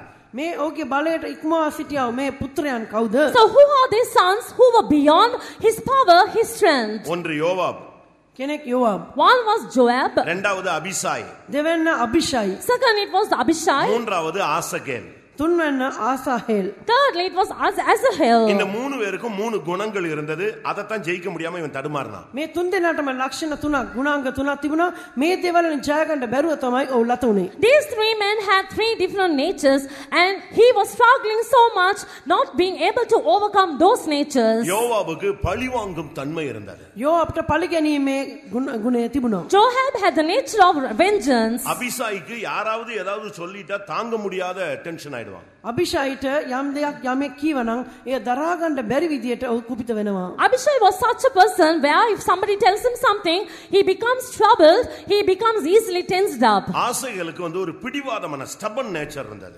ආසාහෙල්ට ඊට මුරණ්ඩු කලහකාරී ගතියක් තිබුණා. Asahel had a terrible, stubborn, rebellious nature. தன்னுடைய ரெண்டு தம்பிகளை கொன்றதுக்காக யோவாப் பழி வாங்கும்படியாக துடித்தான், பழி வாங்கி விட்டான். තමන්ගේ සහෝදරන් දෙදෙනා මැරුව නිසා යෝබ්ගෙන් පලි ගන්නට බොහෝසෙන් උනන්දුවෙන් සිටියා, පලි ගත්තා. Joab endeavored so much to take revenge on the people who had killed his two brothers and even accordingly he killed them. தாவீதை சீமையை தூஷித்த பொழுது பக்கத்துல அபிசாய் நின்றான். இந்த செத்த நாயை நான் தலையை வாங்கிரட்டுமான்னு சொல்லி டென்ஷன் ஆயிட்டான். அவனுக்கு யாராவது வார்த்தை சொல்லிட்டா அவனால தாங்க முடியாது. දාවිත් ශිමේ ශාප කළ අවස්ථාවේදී අභිෂා උලංග ඉඳලා මේ මල බල්ලාගේ මගිස්ස කසා දමනද කැහුවා. ඒ තරමට ඒ දරා ගන්න බැරුව ඔහු බොහෝසෙන් කැළඹුණා. The moment Shimei blasphemed David, Abishai could not bear those words and he asked, can I kill that dead dog? So in this manner he gets easily worked up the moment somebody says something against him. இந்த ஆசகேல் அப்னேரை தொடர்ந்து விரட்டி ஓடிக்கொண்டே இருந்தான். මේ ආසාහෙල් අබ්නේර් පසුපස ලුහු බඳිමින්ම සිටියා. And Asahel kept on pursuing behind. Abner சொன்னா என்னை விட்டு நீ போய்டு, வெளியே வேற ரூட்ல போன்னு சொன்னா. අබ්නේර් කිව්වා මාව අතහැරලා වෙන මාර්ගයක යන්න කියා. Abner told him, please leave me and go on another way. அவன் சொன்னா இல்ல நான் உன்னை விடவே மாட்டேன். නෑ ඔබ අතහරින්නම නෑ කියා ඔහු කීවා. He said, I will never let you go. நீ என்னை ஃபாலோ பண்ணினா நான் நிச்சயமா உன்னை கொன்றுவேன்னு அப்னேர் சொன்னான். නුඹ මා පස්සේ ආවනම් අනිවාර්යෙන් මම ඔබ මරනවා කියා ඔහු කීවා. But he said, if you shall come behind me, follow me, I will certainly kill you. ஆனாலும் பிடிவாதமா போய் அவன்கிட்ட குத்துப்பட்டு செத்தான். අවසාන නමුත් ඔහු මුරණ්ඩුව ඔහු පසුපස ලුහු බැඳලා අන්තිමට පහරකා මරණයටපත් වුණා. But because of his stubbornness, he still kept on pursuing him. Finally, he hanged himself. இந்த மூன்று பேர், இந்த மூன்று குணாதிசயங்கள் நம்மை பலவீனப்படுத்திக் கொண்டே வருகிறது. මේ තුන් දෙනා මේ ලක්ෂණ තුන අප බෙලහින කරමින්ම පවතී. So these three men, these three natures will keep on weakening us. இன்னும் இங்க உட்கார்ந்து இருக்கிற எத்தனை பேருக்கு பழிவாங்கும் தன்மை இருக்குன்னு நீங்களே கேட்டு பாருங்க. මේ ස්ථානින් වාඩි වී ඉන්න අය අතරින් තවත් කී දෙනෙකුට පරිගැනීමේ චේතනාවෙන් යුක්තව ඉන්නවද කියලා ඔබම ඔබෙන් ප්‍රශ්න නගා ගන්න. So you yourselves may ask, rise up and raise that question among you as to how many are seen with that nature of vengeance. உங்களில் எத்தனை பேருக்கு சில வார்த்தைகளை தாங்க முடியாத டென்ஷன் ஆகுதுன்னு பாருங்க. ඔබෙන් කී දෙනෙක් සමහර වචන දරා ගන්න බැරුව බොහෝසෙන් කලබලයට පත් වෙනවද? You can check and see as to how many there are who get tensed up, not being able to bear words. இன்னும் உங்களில் எத்தனை பேருக்கு பிடிவாத அந்த ஸ்டபன் முரட்டாட்ட தன்மை அப்படி இருக்குன்னு யோசிச்சு பாருங்க. තවත් ඔබෙන් කී දෙනෙක්ට මේ මුරණ්ඩුකාර ගතිය තිබෙනවද කියලා සිතා බලන්න. Furthermore, you may check and see as to how many of you may have this stubborn and rebellious nature. ஆனா ஆவியில் நிரம்புவீங்க.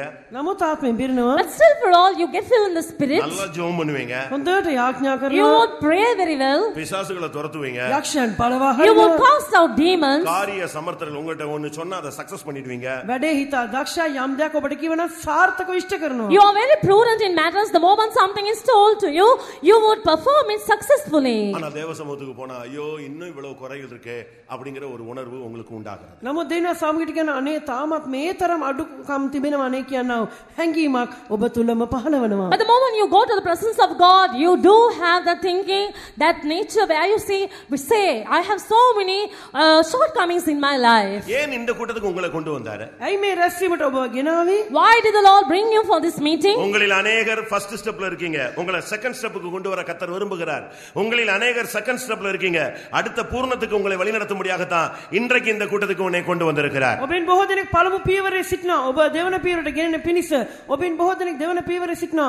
ඔබ සම්පූර්ණත්වයට මඟ පෙන්වන පිණිසයි දේන් වාස අද දින ඔබ මෙම රැස්වීමට කැඳවාගෙන ආවේ. It is for this reason that the Lord brought you for this meeting very specifically, for the reason that many among you are still in the first stage of the anointing. The Lord wants you to come to the second stage, and the ones who are in the second stage of the anointing, He wants to take you to perfection. இரண்டாவது ஸ்டேஜ்ல தாவீது இறந்து போயிருந்தால், அழிந்து போயிருந்தால் அவனை அபிஷேகம் பண்ணினது வீணாய் போயிருக்கும். දෙවන අධීරයේදී දාවිත් විනාශ වී ගියා නම් මරණයට පත් වුණා නම් ඔව් ආලේප කළා ඒ අරමුණ නිෂ්ප්‍රභා වන්නට ඇති. If David would have got destroyed or would have died during the second stage of his anointing, the purpose for which the Lord anointed would have become futile. தேவன் உனக்கும் உன்னை நேசித்து உன்னுடைய வாழ்நாளை முடிக்க விடாமல் பூர்ணத்தில் கொண்டு வந்து உன்னை முடிக்க முடியாக இந்த கூட்டத்துக்கு கொண்டு வந்திருக்கிறார் என்று நான் விசுவாசிக்கிறேன். දෙනවාස ඔබටත් ප්‍රේම කරමින් මේ අධීරයෙන් ඔබේ ජීවිත නිමාවට පත් නොකොට සම්පූර්ණ අතර ඔබ මඟ පෙන්වන පිණිස ඔබ මෙම රැස්වීමට ගෙනාවා කියා මම විශ්වාස කරනවා. So I believe that the Lord does not want you to get destroyed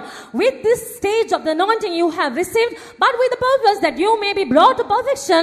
The Lord has brought you to the meeting today. இரண்டாம் சாமுவேல் 5ஆம் அதிகாரம் 3ஆம் வசனத்திலே மூன்றாவது அபிஷேகத்தினுடைய பூர்ணத்தின் ஸ்டேஜுக்கு கர்த்தர் கிருபையினால் அவனை கொண்டு வந்து அவனை சமஸ்த இஸ்ரவேலின் மேலும் எருசலேமிலே கர்த்தர் ராஜாவாய் அபிஷேகம் பண்ணினார். දෙවන සාමුවෙල් පස්වන පරිච්ඡේදය 3 පදයේ ඔහු එරුසලමට ගෙන ගොස් සමස්ත ඊශ්‍රායල කෙරේ රජ වශයෙන් දෙන් වහන්සේ ආලේප කරලා ඔහු රජ බවට පත් කළා කිය අපි කියනවා. And according to what we read in 2 Samuel chapter 5 verse 3, that the Lord brought the elders to come to Hebron, and as to how the Lord anointed David in Hebron as the king over the entire people of Israel. ஒரு கோத்திரத்தின் மேல் ராஜாவாய் இருந்தவனை 12 கோத்திரத்தின் மேல் ராஜாவாக தெய்வம் மாற்ற முடிந்தது. එක ගෝත්‍රයක් කෙරේ රජ සිටියව තැනැත්තව 12 ගෝත්‍රයන රජ බවට පත් කරන්නට දෙවියන් වහන්සේට හැකි වුණා. So the Lord was able to anoint a man who was the king over one tribe as the king over 12 tribes of Israel. அதற்கு பின்பு 33 வருடம் அதே சமஸ்த இஸ்ரவேலின் மேல் ராஜாவா இருந்து ஜெயத்தோடு கர்த்தர் அவனை ஓட்டத்தை முடிக்க வைத்தார். ඉන් අනතුරු අවුරුදු 33 මහරක්ම සමස්ත ඊශ්‍රායල කෙරේ රජ වශයෙන් සිටීමින් ජයග්‍රහීව ඔහුගේ දීම නිම කරන්නට දෙවියන් වහන්සේට උපකාර කළ සේක. And even after this, the Lord enabled him to rule as the king over the entire of Israel, over the people of Israel, for a period of 33 years, and the Lord enabled him to finish his race victoriously. எத்தனையோ வருடங்கள் காடு மேடுகளிலே சுற்றி திரிந்த ஒரு மனிதன், බොහෝ අවුරුදු ගණනාවක් කැලෑවල ඇවිද්දා වූ මිනිසෙක්, a man who was roaming in deserts and forests for a long period of time, 7 வருடம் யூதா கோத்திரத்தின் ராஜாவாக இருந்தவன், අවුරුදු 7මාරක් යුදා ගෝත්‍රයේ රජ වශයෙන් දකින්න ලැබූ පුද්ගලයා, a man who was a king over the tribe of Judah for 7 years. இப்பொழுதோ 33 வருடம் அவனை சமஸ்த இஸ்ரவேலின் மேலும் ராஜாவாக அவனை அமர வைத்தார். எருசலேமிலே சமாதானத்தோடு அவன் ஆண்டான். දැන් අවුරුදු 33 මහරක කාලයක් සමස්ත ඊශ්‍රායල කෙරෙහි රජ වශයෙන් දෙනවාසව තැබූසේක ඔය යෙරුසලමේ රජ වශයෙන් අරුඩ වී සිටියා. ඔව් සමාදානයෙන් යුක්තව රජකම් කරමින් සිටියා. And the Lord made him the king over a period of 33 years as the king over the people of Israel, and the Lord also made him the king of Jerusalem, and the Lord enabled him to have a successful regime. இந்த அபிஷேகம் பெற்ற பின்புதான் இவன் ராஜா என்கிற ஸ்தானத்தில் இருந்து எல்லா தேசத்தையும் கட்டுப்படுத்த ஆரம்பித்தான். ඔව් මෙම ආලේප ලබා ගැනීම අනතුරයි රජතුමා කියනවා තත්ත්වයට පැමිණ සීලම රටවල් කෙරෙහි ආණ්ඩු කරන්නට පටන් ගත්තා. It was at the time when he received this anointing that he was enthroned, and he was able to bring all the other countries to under his regime. ஒரு காலத்தில் சவுலுக்கு பயந்து ஓடினவன் இந்த ராஜாவாக மாற்றப்பட்ட பின்பு ஒரு யுத்தத்துல கூட தோற்றதே கிடையாது. කාලයක් සාවුල්ට බය පලා ගියව තැනත්තා මෙම ආලේප ලැබු මේ ලැබ රජබට පත්වීමෙන් පසුව කිසිම යුද්ධයකින් ඔහු පරාජය වැළඳගත්තේ නැහැ. Once upon a time he was fleeing away from Saul, but after he was enthroned, after he became the king over the people of Israel, there was not even a single battle that he lost. நம்மில் அன்பு கூறுகிறவராலே நாம் முற்றும் ஜெயங்கொள்ளுவர்களாய் இருக்கிறோம். අපට ප්‍රේම කරන තැනැත්තන් වහන්සේ තුලින් අපි අතිශයින් ජය ගන්නවමුව. We are more than conquerors through him who has loved us. இந்த அபிஷேகம் கிடைத்தால் என்ன நடக்கும்? මේ ආලේප ලැබුවා නම් සිදුවන්නේ කුමක්ද? So what happens after we receive this anointing? இந்த அபிஷேகம் கிடைச்ச பிறகுதான் இரண்டாம் சாமுவேல் 5ஆம் அதிகாரம் 7ஆம் வசனத்திலே தாவீது சீயோன் கோட்டையவே பிடித்தான். මෙම ආලේප ලබාගෙන අනතුරුයි දෙවෙනි සාමුවෙල් 5 වන පරිච්ඡේදයේ 7 වන පදයේ දාවීද් සියොන් බලකොටුව අල්ලා ගත්තේ. It was after he received this anointing, according to 2 Samuel chapter 5 verse 7, we see that he took the stronghold of Zion. ஜெயஜீவியம் செய்யாமல் சீயோனோ சாலேமோ நமக்கு சொந்தமாக முடியாது. ජය ජීවිත ගත කරන්නේ නැතුව සියොන හෝ සාලෙම් හෝ අපට අයිති වන්නේ නැහැ. Without a victorious life, either Zion or Salem cannot become ours. ஒன்று சீயோன் கோட்டையை பிடித்தான். එකක් සියොන් බලකොටුව අල්ලා ගත්තා. One is he took the stronghold of Zion. இரண்டாவது அவன் பெலிஸ்தர்கள் அவனை தேடி வந்தார்கள். அரணிப்பான இடத்தில் போய் தன்னை பாதுகாத்துக் கொண்டான். දෙවන පිලිස්තරව සොයා ආවා. බලකොටුවක් ඇත රක්ෂා සහිත ස්ථානයකට ගොස් තමා සංගවා ගත්තා. Secondly, the Philistines came in search of him. He got himself into a fortress, a strong fortress, and hid himself for protection. இரண்டாம் சாமுவேல் 5ஆம் அதிகாரம் 17ஆம் வசனத்திலே தன்னை பாதுகாத்துக் கொள்ளக்கூடிய சக்தியை அந்த அபிஷேகத்திலே பெற்றுக்கொண்டான். දෙවෙනි සාමුවෙල් 5 වන පරිච්ඡේදය 17 වන පදයේ ඒ ආලේප කරන කොටගෙන තමව ආරක්ෂා කර ගැනීමේ ශක්තිය ලබා සිටියා. According to 2 Samuel chapter 5 verse 17, we see that he got the power or the strength to, even through the anointing, to preserve himself. இந்த அபிஷேகம் பெற்ற பின்பு ஒரு யுத்தம் வருகிறது. මේ ආලේප ලැබෙන පසුව යුද්ධයක් පැමිණෙනවා. And that's the battle that we ought to face after we receive this anointing. இரண்டாம் சாமுவேல் 5ஆம் அதிகாரம் 20ஆம் வசனத்தில் பார்க்கும் பொழுது දෙවෙනි සාමුවෙල් 5 වන පරිච්ඡේදය 20 වන පදයේ කියවද්දී When we shall read 2 Samuel chapter 5 verse 20, தண்ணீர் உடைந்து ஓடுகிறது போல சத்துருவை அவனுக்கு முன்பாக கர்த்தர் உடைந்து ஓட பண்ணினார். ජලයේ බිඳී යන්නක් මෙන් සතරනෝ ඉදිරි යන්නට දේන්වාසේ සැලසුසේක. the Lord made the enemies to be broken before him as the breach of waters.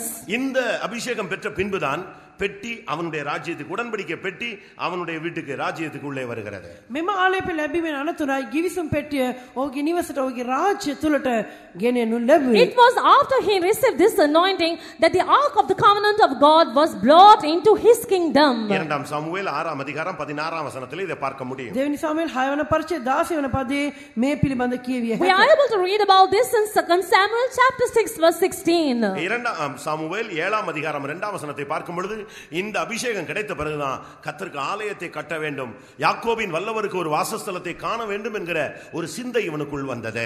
දෙවෙනි සාමුවෙල් 7 වන පරිච්ඡේදය දෙවන පදයේ කියන අවස්ථාවේදී මේ ආලේප ලැබුවායින් පසුයි දේන්වාසට මාලිගාවක් සෑදියදී යාකෝබ්ගේ බලවන්ත තැනන් වහන්සේට ගෘහයක් ගොඩනැගුති කියනා වූ ආශාවක් ඔහුගේ හද තුල මතුවේ. And it was after he received the anointing, according to what we read in 2 Samuel chapter 7 verse 2, that he had the desire to build a temple for God, to put up a building, a temple for the great one, the Almighty God of Jacob. இந்த அபிஷேகம் தான் அவனுக்குள்ள ஒண்ணா போதித்து அவனுடைய life ஸ்டைலை மாத்துகிறது. මේ ආලේපය එක බැගිනට උගන්වමින් ඔහුගේ ජීවන රටාව වෙනසකට භාජනය කළේ. It was this anointing that instructed certain things in his life and also brought about a great change in his life. முதல் அபிஷேகத்திலே அவனுக்கு பெட்டி அவனுடைய ராஜ்யத்துக்கும் வரவில்லை, அவனால சீயோன் கோட்டையை பிடிக்கவும் முடியவில்லை. පළමු ආලේප මගින් ගිවිසුම් පෙට්ටිය ඔහුගේ රාජ්‍යයට ගෙනෙන්න ලැබුවෙත් නැහැ. ඔහුට සියොන් බලකොටුව අල්ලා ගන්න හැකි වූයේත් නැහැ. After the first anointing, he was never able to bring the ark of God into his kingdom, neither was he able to take the stronghold of Zion. இரண்டாம் அபிஷேகத்திலும் இது அவனுக்கு கைகூடி வரவில்லை.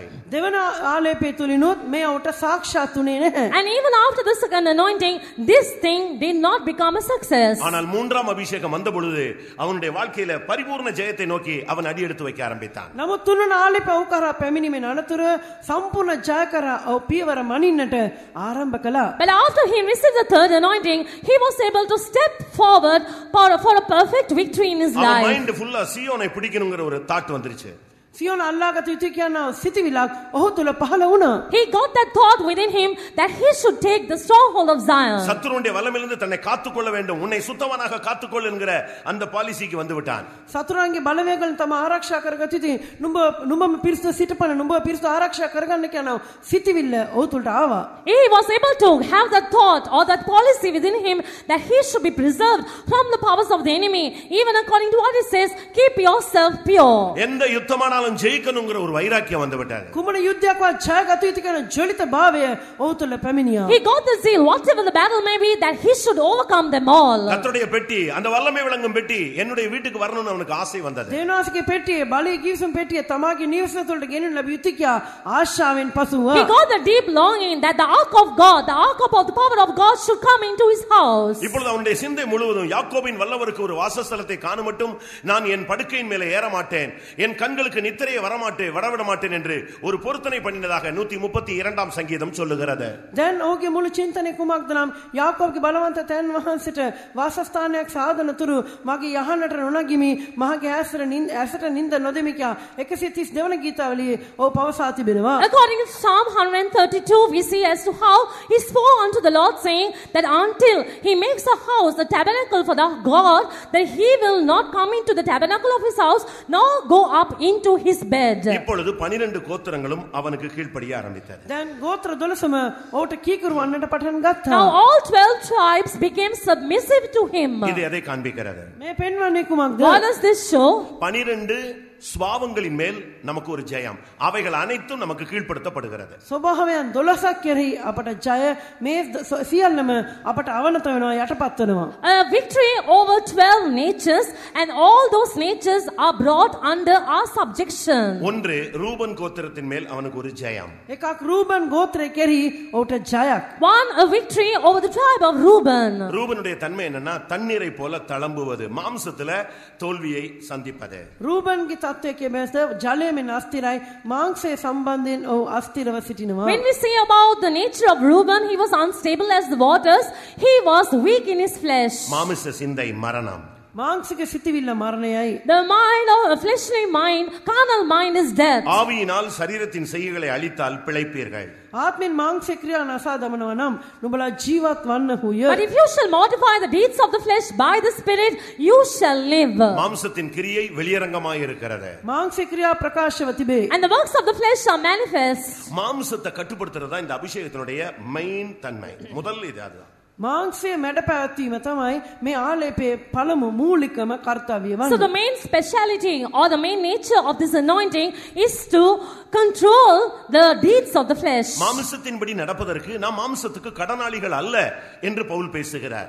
මාංශය අනුව හැසිරෙන්න අප මාංශයට තවත් ණයගැතිය නොවෙමි කියා පාවුල්තුමා පවසනවා. St. Paul says we are no more debtors to flesh to walk according to flesh. Pavul சொல்லுகிறார், மற்றவர்களுக்கு பிரசங்கம் பண்ணுகிற நான் தானே ஆகாதவனாய் போகாதபடிக்கு என் மாம்சமாகிய சரீரத்தை நான் ஒடுக்கி கீழ்ப்படுத்துகிறேன் என்று சொல்லுகிறார். අන් අයට දේශනා කිරීමෙන් පසු මාම එපා කරන නොලබන පිණිස මාගේ ශරීරය දමනය කොට වහල්කමට පමුණුමි කියා ශුද්ධර පාවුල්තුමා තවදුරටත් කියනවා. Furthermore, St. Paul says, but I keep unto my body and bring it into subjection, lest that by any means when I have preached to others, I myself should not be a castaway. முதலாவது மாம்சத்தை கட்டுப்படுத்தும் சக்தி இந்த அபிஷேகத்துல இருக்கிறது. පළමුකොට මේ ආලේපිතලි මාංශය දමනය කරනවා, මැඩපවත්වනවා, බලයක් ලැබෙනවා. Firstly, in this anointing, through the anointing, we receive that power to mortify or to keep all this flesh under control. இரண்டாவது சிமியோன். දෙවැන්න Simeon. Secondly, it was Simeon. Simeon வந்து பயங்கர கோபத்தை உள்ள ஆளு. සිමියෝන් භයානකව කෝපාවිෂ්ඨ වන පුද්ගලෙක්. Simeon was a person who was of quick and terrible temper. ரொம்ப ஷார்ட் டெம்பரான ஒரு ஆளு. Short He was a short ඉක්මනින් tempered. කුපිත වන පුද්ගලෙක්. He was a short tempered person. அவனுக்கு வந்து வார்த்தையோ செயல்களோ என்னத்தையாவது உன்னை பார்த்துட்டா அவனால சகிக்க முடியாது. அதுக்காக செத்துற கூட செய்வான், இல்லைன்னா யாரையாவது சாகடிச்சிருவான். වචන ක්‍රියාවන් මේ දේවල් ඔහුට දරා ගන්න බෑ. ඒ නිසා එක්ක මැරෙනවා නැත්නම් තවත් කෙනෙක්ව මරා දානවා. He would not be able to bear the deeds of certain words. So therefore, because he does not bear them anymore, he would either kill somebody or would want to kill himself. இன்னொரு விதத்துல சொன்னா Simeon ரகசிய ஆலோசனை. අන්වදින කිව්වොත් සිමියෝන් රහසිගත මන්ත්‍රණය. In other words, when we talk about Simeon, he was a secret counselor. இதுல வந்துட்ட பிறகு உன்னுடைய லைஃப் வந்து ஓபன் புக்கா இருக்கணும். මේට පැමිණෙන පසු ඔබේ ජීවිතේ විවෘත පොතක්ව තිබිය යුතුයි. Now when the anointing comes into you, you have to become an open book. நீ வந்து உன்னுடைய கோபத்தை எல்லாம் கட்டுப்படுத்தணும். ඔබේ කෝපය සියල්ල ඔබ මැඩ පැවතිය යුතුයි. You should be able to control your temper. இல்லன்னா இந்த அபிஷேகத்தை வச்சுட்டு நீ தோற்று போயினா பிரயோஜனம் கிடையாது. එසේ නැත්නම් මේ ආලේපය තබාගෙන ඔබ පරාජයට පත්වුවා නම් ප්‍රයෝජනයක් නැහැ. Or else if with the anointing in you, if we are going to be defeated, it's of no use. எகிப்தியனும் எபிரேயனும் சண்டை போடும் பொழுது மோசே போய் ஒருத்தனை அடித்து கொன்று விட்டான். ஆனா அதே மோசே பிற்காலத்துல தேவனிடத்திலிருந்து ஒரு சாட்சி பெற்றான். பூமியில் எங்கும் உள்ள இவனை போல சாந்த குணம் உள்ளவன் ஒருவனும் இல்லை. හෙබ්‍රේවරයෙක්ද මිස්රවරයෙක්ද වරක් ගහ ගන්න අවස්ථාවේදී මෝසෙස් කෝපාව ඉච්ඡව ගොස් මිස්රවරයාට පහර දී මරා දැමුවා. නමුත් මේ මෝසෙස්ම පසු කාලෙදී දේන්වාසීගෙන් සාක්ෂි ලැබා මුළු පොළොමේ සින්න මුරුදු ගුණාන්විත මිනිසෙක් මෝසෙස් මෙන් මුරුදු ගුණාන්විත මිනිසෙක් නැත කියා. In one instance there was an Hebrew who was striving with an Egyptian, and when Moses saw it, he got so quick tempered he killed that Egyptian. But later on, after so many years, we see as to how the Lord gave a testimony about Moses, saying there is no one as meek as Moses on this earth. அபிஷேகத்தை வாங்கி வச்சிட்டு பரலோகத்துக்கு போயிடுவோம்ட்டு நீங்க ரொம்ப அசால்ட்டா இருந்துட கூடாது. இதன் மூலமா மாம்சத்தையும் கட்டுப்படுத்தி பார்க்கணும், கோபத்தையும் நீங்க கட்டுப்படுத்தி ஜெயிக்கணும். ආලේපය ලබාගෙන දැන් ස්වර්ගයට යයි කියලා එන්න නිශ්චල පැත්තක තබනව නෙවෙයි. මේ තුලින් ඔබ මාංශයත් පාලනය දමනය කළ යුතුයි. ඔබේ කෝපයත් මැඩපවත්වා ගත යුතුයි. So simply because you have received the anointing, don't ever think that you would be able to go to heaven, and with the anointing you should be able to control your temper and keep your deeds of the flesh under subjection. மூன்றாவது Levi. තුන්වැන්න ලෙවි. Thirdly, it was Levi. அவனுடைய பட்டயம் கொடுமையின் கருவிகள். ඔහුගේ කඩුව වනාහි බලහත්කාරී ආයුධයක් තිබෙනවා. His weapons were weapons of cruelty. பட்டயத்தை எடுத்தவன் பட்டயத்தாலே மாழிவான். කඩු ගන්නා කඩුවෙන්ම නසින්නේය. He who takes up the sword shall die by the sword. நம்மட்ட ரெண்டு பட்டயம் இருக்கிறது. කඩු දෙකක් තිබෙනවා. We have got two swords. ஒன்று ஒரு சிலருக்கு கோவம் வந்தா அடிச்சிருவாங்க, என்னத்தையாவது தூக்கி போட்டுருவாங்க, எதையாவது உடைச்சிருவாங்க, ஏதாவது ஒரு டேமேஜ் பண்ணிடுவாங்க, இல்ல வார்த்தையிலேயே அடிச்சு கொன்றுவாங்க. සමහර තරහ ගියානම් යම් දෙයක් පොළවේ ගහනවා, යම් දෙයක් අරන් පහර දෙනවා, යම් දෙයක් විසිකර දමනවා. එසේ නැත්නම් තවත් සමහර කෝපනන වාග් ප්‍රහාර දීලාම මරා දානවා. Some people, when they become quickly provoked, either they will throw the things down, will bring about some damage, or will want to throw things and will want to reveal their temper, or else they will try to give a blow to others through their words. அபிஷேகம் பெற்ற பின்பு உனக்குள்ளேயே ஒரு கடிவாளம் இருக்கணும், உன்னை நீயே control பண்ணணும். ආලේපය ලැබෙන පස්සේ ඔබ තුලම කටකලියාවක් තිබිය යුතුයි. ඔබම පාලනය කරගත යුතුයි. After receiving the anointing, you should be able to keep yourself under subjection. You should be able to bridle yourself with the bit. உனக்குள்ளே ஒரு சுக்கான் இருக்கணும், உன்னை திசையை திருப்பணும். ඔබ තුලම සුක්කානවත් තිබිය යුතුයි. ඔබ මේ අතට හරවා ගන්නට. You should have that helm in you where you would be able to steer yourself. நாலாவது யூதா. හතරවැන්න යුදා. Fourthly, it was Judah. முறை தவறிய ஒரு உறவு, முறை தவறிய ஒரு பாவம், அதாவது பாவத்திலேயே வித்தியாசமான ஒரு பாவம்னு சொல்லுங்க. පාපේ වෙනස් වූ පාපයක්. So it was a different kind when it comes to different sins. Bible படிச்ச எல்லாருக்கும் புரிஞ்சிரும்னு நினைக்கிறேன். பைபிள் படிச்ச எல்லாருக்குமே அது அண்டர்ஸ்டாண்ட் பண்ணுவீங்கன்னு விசுவாசிக்கிறேன். බයිබල් කිය සියලු දෙනා මේ තේරුම් ගනි කියලා මම හිතනවා. I believe that the ones who have a Bible knowledge would be able to understand what this sin was. அவனுக்கு மக யாரு மருமக யாரு யாருன்னு கண்டுபிடிக்க தெரியாத அளவுல பாவம் செய்யற ஒரு ஆள் யூதா. න්‍යායකම නොදන්නා පුද්ගලෙක් කවුද, දියණිය කවුද, ලේලි කවුද, මේ ආකාර සම්බන්ධතාවය පව නොදන්නා වූ කෙනෙක්ව යුදා සිටියා. Judah was a man who was committing sin, not realizing the relationship. He did not know who the daughter was, who the daughter-in-law was. ஊழியக்காரங்க யாரு, விசுவாசிகள் யாரு, அபிஷேகம் பெற்றவங்க யாரு, இவங்க தாய், இவங்க சகோதரி, இவங்க சகோதரர், இந்த மனப்பான்மையை நீ பாதுகாக்கலன்னு சொன்னா இந்த அபிஷேகம் பெற்றும் பிரயோஜனம் இல்லை. දේව සේවකයා කවුද, ඇදලිවන්තයා කවුද, කවුද මාව, කවුද සහෝදරි, මේ පිළිබඳව ඔබට වැටහීමක් නැත්නම් ඔබ මේ ආලේපය ලැබීමෙන් කිසිම ප්‍රයෝජනයක් නැහැ. If you don't know who the believers, who the servants of God are, who is the mother, who is the daughter, and would not realize the relationship, having this anointing is of no use. அடுத்து செபுலோன். අනෙක සෙබුලෝන්. And the next one was Zebulun. செபுலோன் என்பது உலக ஆசீர்வாதத்தின் பக்கமே போய்க்கொண்டே இருப்பது. සාබුලෝන් කියන ලෝකයේ ආශිර්වාද පැත්තටම ඇදී යෑම. So when you talk about Zebulun, the nature is such that you get easily enticed towards the worldly blessings. என்ன எழுப்புதல் கூட்டம் நடந்துகிட்டு இருந்தாலும் இவனுக்கு பணம் வருதுன்னா எந்திரிச்சு அப்படியே மெல்ல போய் எடுத்துட்டு வெளியே போயிடுவான். මොන පිබිදීම රැස්වීමක් මෙහෙමින් තිබුණත් ඔහුට මුදල් එනවා නම් නැගිටලා හිමීට එළියට යනවා. Now even if there would be some revival meeting going on, if he gets to know that there he would be able to receive some finance into his hand, he would simply get up and go from here to get that money. இவங்க எல்லாம் money minded persons. ඔවුන් මුදල් ගැනම අදහසෙන් සිටිනා සෙනග. These are people who are money minded. உலக ஆசீர்வாதங்களுக்கு பின்னாகவே போவாங்க. சர்ச்சுக்கு வந்தாலும் அதுலயும் ஏதாவது ஒரு பெனிஃபிட் இருக்கான்னு பாப்பாங்க.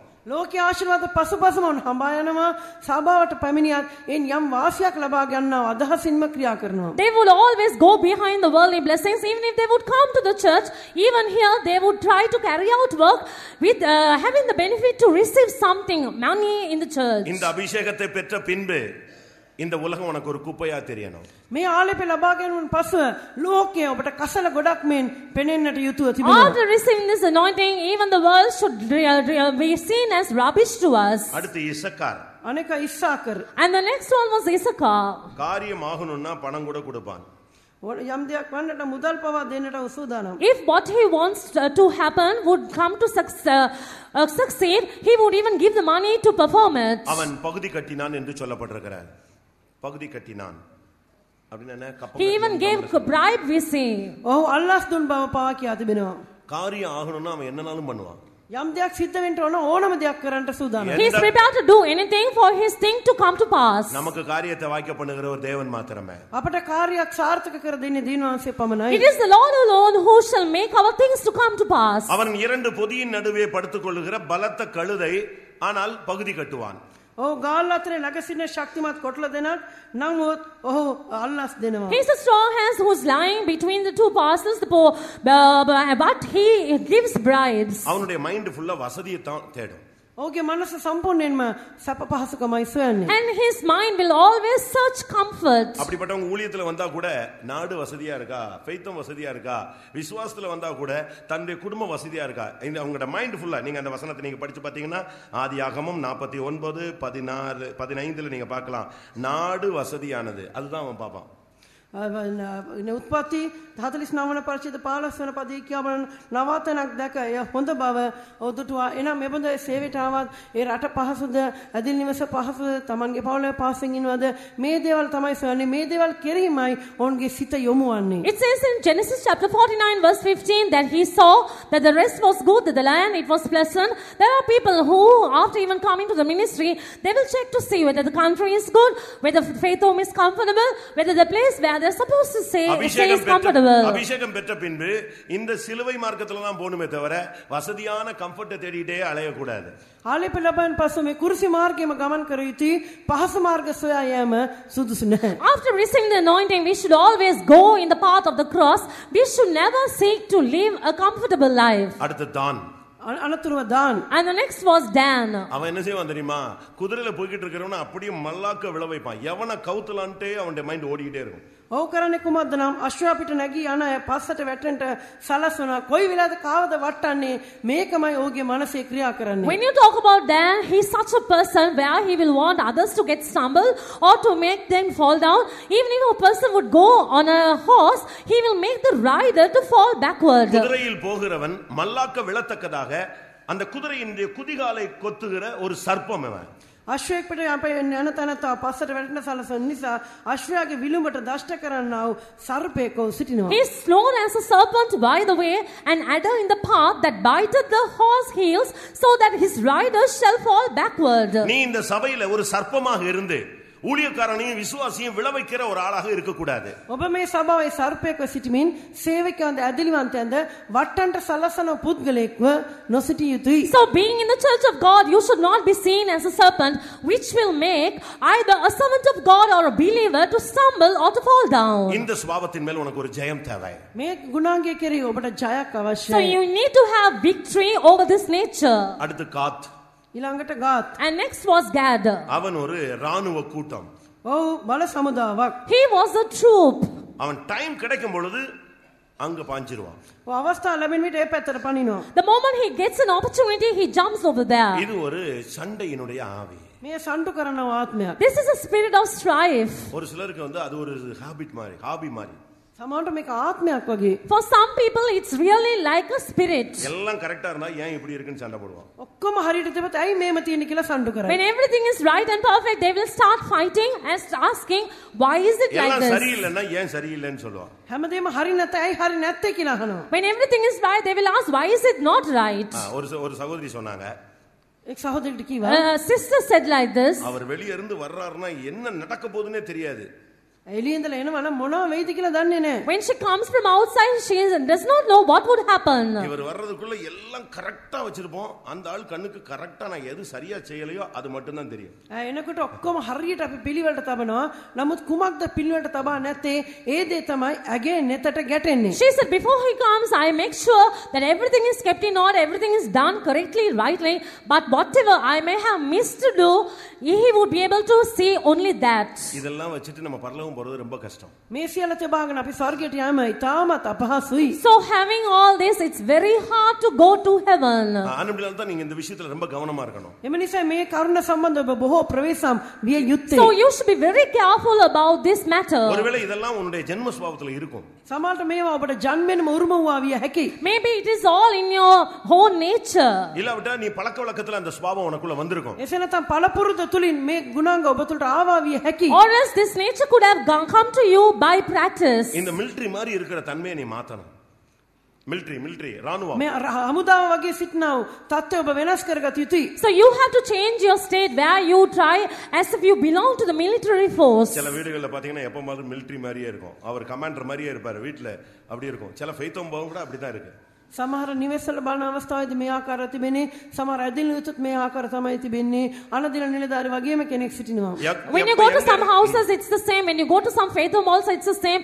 Where the man will be like a commander and it's like a military force over there. எந்த இடத்துல இருந்து மிசைல் கிளம்பும்னு தெரியாது. කොයි අවස්ථාවේදී මිසයිලක් පිට වෙයිද දන්නේ නැහැ. We don't know at what time the missile would set out. இப்படி இருந்தா நம்ம பரலோகம் எப்படி போக முடியும்? මේම තිබුණා නම් කොහොමද ස්වර්ග රාජ්‍යයට යන්නේ? Now if this situation is so, how can we go to the kingdom of God? அடுத்து ஆசேர். ඊළඟට ආශේර්. And the next one was Asahel. அவன் வந்து எப்பொழுதுமே அவனுடைய ஆகாரம் கொழுமையா இருக்கும். சாப்பாடு தான் அவனுடைய மெயின் டார்கெட். பட்ஜெட்டே அதுதான். டார்கெட்லாம் அதுதான்.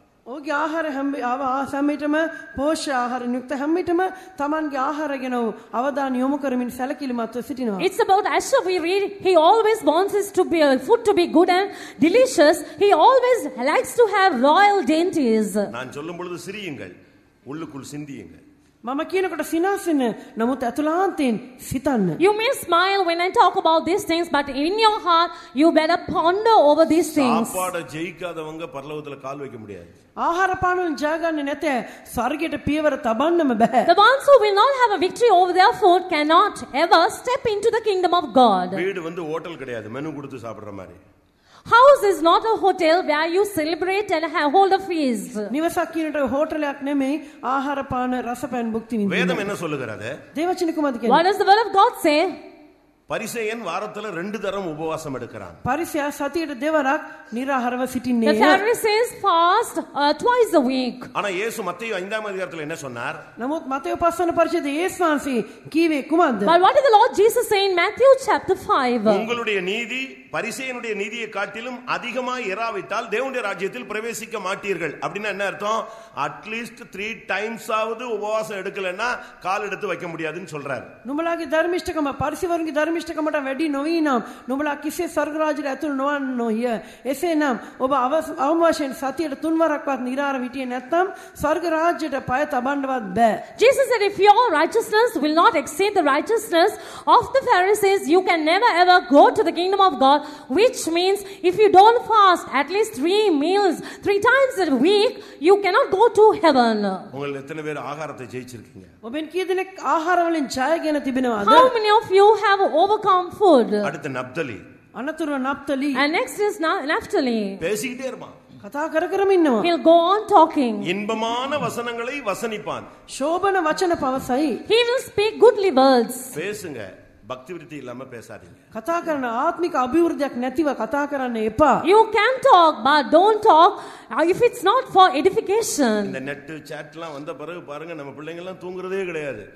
අන්තර්ජාලය මේ chat ආදී ආවෙන් පස්සේ බලන්න අපේ ළමයි නිදාගන්නේවත් නැහැ. Now just say after this internet and chatting, Our children don't even go to sleep. இரவு முழுசும் கதவை லாக் பண்ணிட்டா இவங்க பாட்டுக்கு பேசிக்கிட்டே இருப்பாங்க.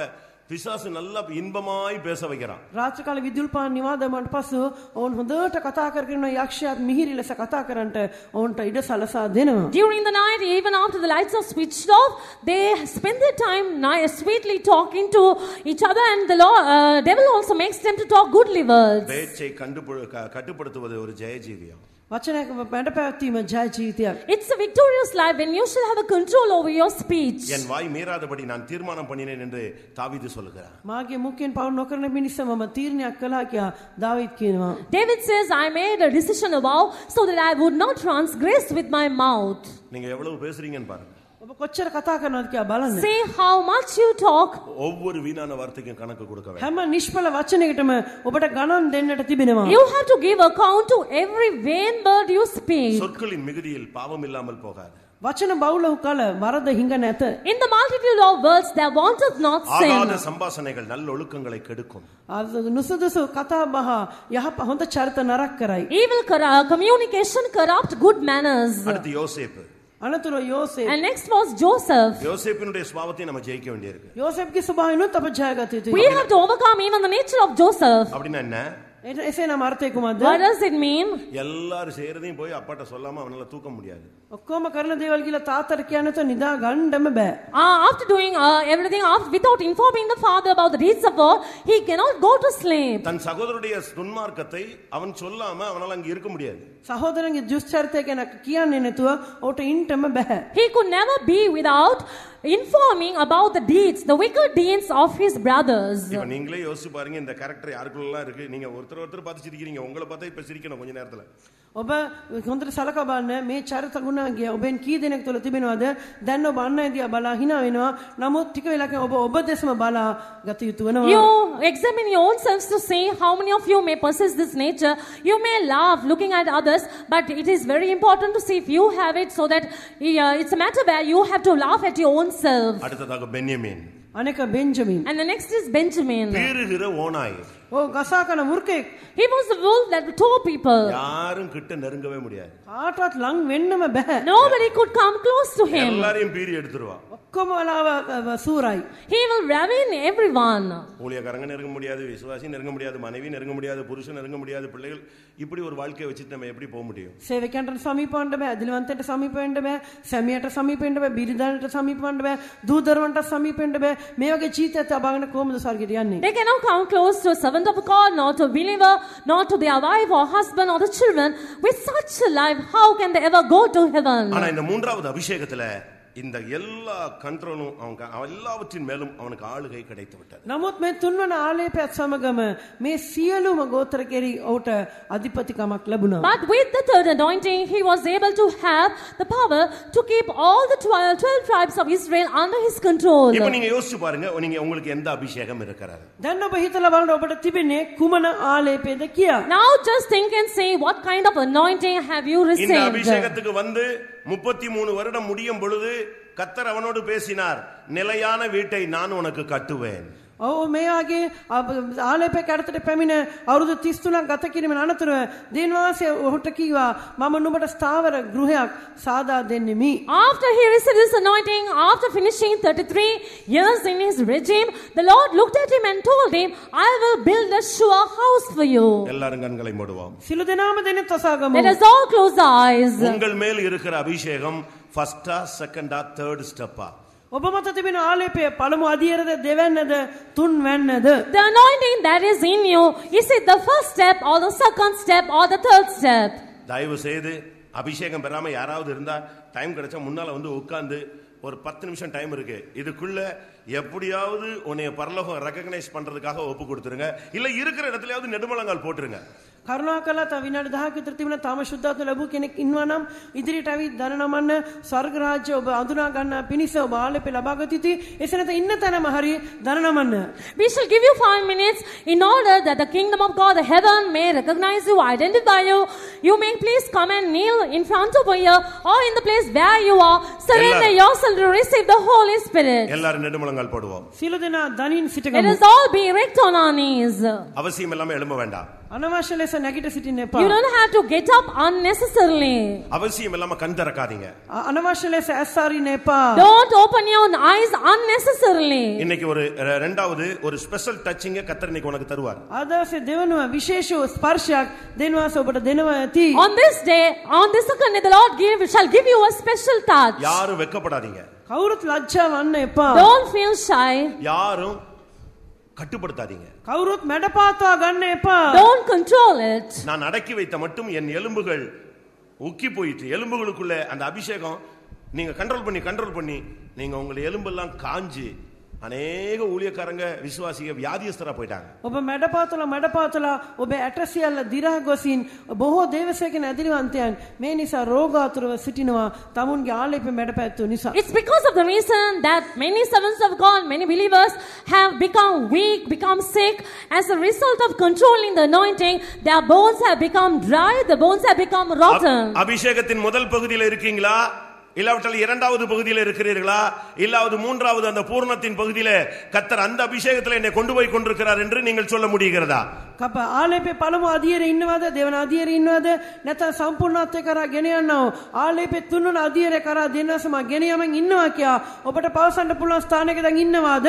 Are you in a place where you are able to say whether you are in the first anointing, second anointing, or in the third anointing where the Lord shall take you towards perfection? இப்போ உங்களுக்கே தெரியும் இந்த வசனங்களை கேட்கும்போது நீ அபிஷேகம் பெற்று பிசாசு துரத்திட்டு இல்லாவிட்ட காரிய சமர்த்தர்களா இருந்துட்டு ஏதோ ஒரு சின்ன சின்ன காரியங்களை செஞ்சுட்டு இது போதும்னு இருக்கீங்களா, இல்லாவிட்ட செகண்ட் ஸ்டெப்ல வந்து இன்னும் ஜெபிச்சு கொஞ்சம் ஜெயம் இருக்கு கொஞ்சம் தோல்வி இருக்குன்னு அந்த புலம்பல்ல இருக்கீங்களா? இல்லாவிட்டால் கர்த்தர் என்னை அபிஷேகித்து என்னை அருமையாய் நடத்தி கொண்டு வருகிறார், நான் இப்பொழுது வந்தாலும் போவேன், இந்த அறிக்கையில் நீங்கள் இருக்கிறீர்களா? ආලේපේ ලබාගෙන යක්ෂයන් පළව හැරලා වැඩි දක්ෂව සිටීමෙන් තෘප්තිමත්ව සිටනාද, නැත්නම් දෙවන අධියට ඇවිත් යාඥා කරමින් සුති කරමින් සමහර දේවලින් ජයගෙන සමහර දේවලින් ජය නැහැ කියා විලාප නගින්න ඉන්නවද? එහෙම නැත්නම් ආලේපේ තුන්වන අධියට පැමිණ මම සම්පූර්ණ ජයගෙන ජයග්‍රහණේ මාර්ගයේ යමින් සිටිමින් කියනවා ස්ථානයක ඉන්නවද කියලා සිතා බලන්න. Are you still in the first anointing where you are satisfied thinking the demons are fleeing away, the sicknesses are healed, that signs and wonders are taking place? Or in the second anointing where you think that you are able to pray to God, praise God, and that you are having some weaknesses also in your life? Or are you in the third anointing thinking the Lord is taking you towards perfection? இதுல ஊழியர்கள் விசுவாசிகள் என்ற வித்தியாசம் கிடையாது.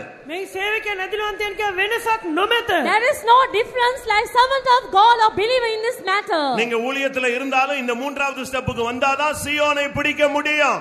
ඔබ සේවකයන් වුවත් තුන්වන පීවරට ආවත් පමණයි සියොන අල්ල ගන්න ඔබට පුළුවන් Whether වන්නේ. you are a servant of God or a believer, only when you come into the third anointing, you can take the stronghold of Zion. இந்த தேர்ட் அபிஷேகம் வந்தால்தான் பெட்டி உனக்குள்ளே கடந்து வரும், அக்கினி உன்னை நோக்கி வரும், வல்லமை விளங்கும் ஒரு சக்தி இந்த கூட்டத்திலே உன்னை தேடி வரும். මේ තුන්වන ආලේප කර පැමිණොත් පමණයි පෙට්ටිය ඔබ තුළට පැමිණෙන්නේ.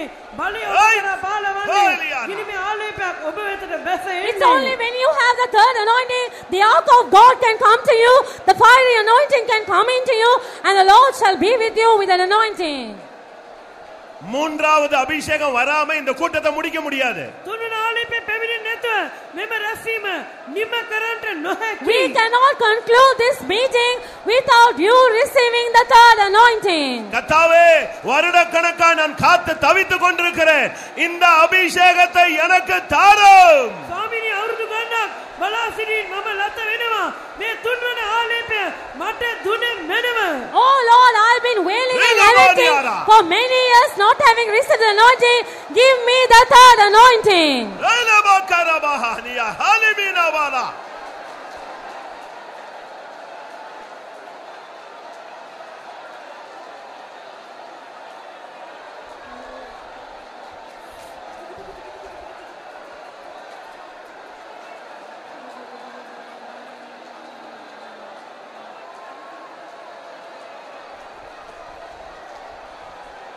ஆமென்.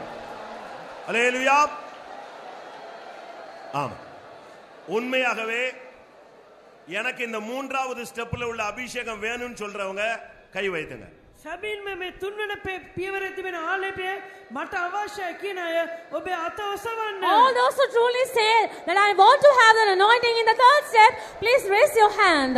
நாளைக்கல்ல இன்னைக்கு எனக்கு வேணும். හෙට නෙවෙයි අද දවසේම මට අවශ්‍යයි. Not tomorrow, I need it right இப்பொழுதே today. வேண்டும். මේ මොහොතේම අවශ්‍යයි. I need it right today.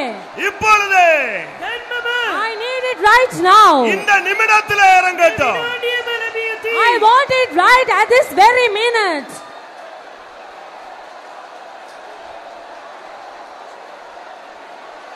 ராமலா கத்ரானியா Rama.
Hallelujah, hallelujah. Aragade sahami mare olibadaya hasadanaba.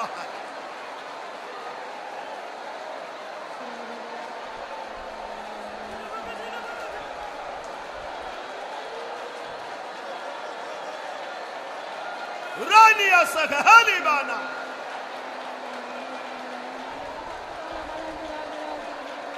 Hallelujah.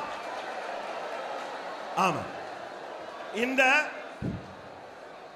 இப்பொழுது கர்த்தர் உங்களுக்கு அபிஷேகத்தினுடைய தேர்ட் போர்ஷனை கொடுப்பதற்கு ஒரு அடையாளத்தை உனக்கு தருகிறார். දැන් මේ ආලේපේ තුන්වන කොටස දෙනවා අපිට දෙන බවට ලකුණක් දෙනවා. Now at this moment the Lord shall give you a sign to show that you have received the third step of this anointing. அதனுடைய அடையாளம் என்ன தெரியுமா?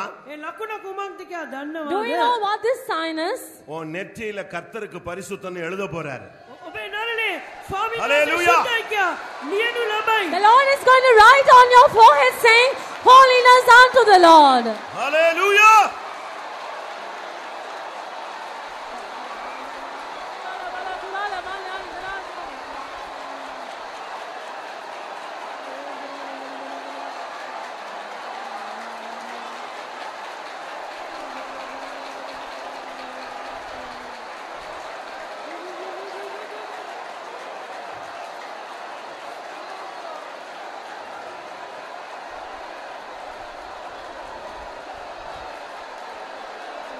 ஹல்லேலூயா.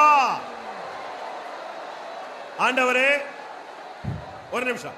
ஆண்டவரே ස්වාමීනි Oh Lord, நான் வாலிபனா இருக்கிறேன். මම යෞවනෙක් වෙමි. I am a youth. இன்னைக்கே கர்த்தருக்கு பரிசுத்தம்னு எழுதிரோம். சாகர வரைக்கும் நான் பரிசுத்தமாய் வாழ வேண்டும். අදම ස්වාමීන් වහන්සේ Hallelujah. ලියු මෙනව නසින තුරු මම ශුද්ධව ජීවත් විය යුතුයි. Right today you write on me saying holiness unto the Lord. Till I die, I should live a life of holiness to you. தேவன் எழுதினால் எழுதினதே. ඊපස්සේ ලිව්වනම් ලිව්වාමයි. If the Lord writes, it is written forever.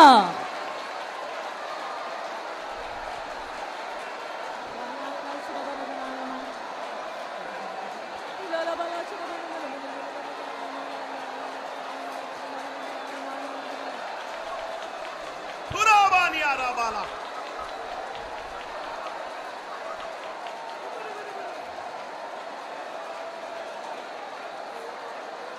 ஹல்லேலூயா. ஆமா. யாருக்காவது ஏதாவது இழந்து போய்விட்டோம் என்கிற ஒரு குற்ற உணர்வு இருந்தா கை வைத்துங்க. කාට හරි යම් දෙයක් නැති කරගත්තා අහිමි කරගත්තා කියනවා දෝෂ දර්ශන ලක් කරනවා සිටිවිල තිබේ නම් අතසවන්න. If there is anyone who has got a feeling of guilt saying, I have lost something, please raise your hand. நல்லா கவனிங்க கவனிங்க. හොඳට අහුම්කම් දෙන්න. All listen carefully.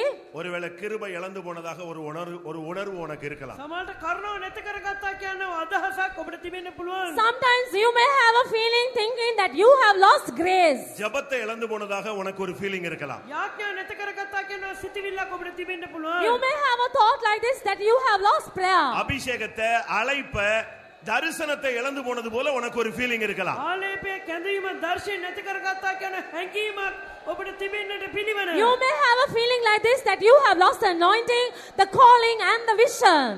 இது கிடைக்குமா? එය ලැබෙයිද? Will I ever get it back? எல்லாரும் கைகளை கீழ போடுங்க.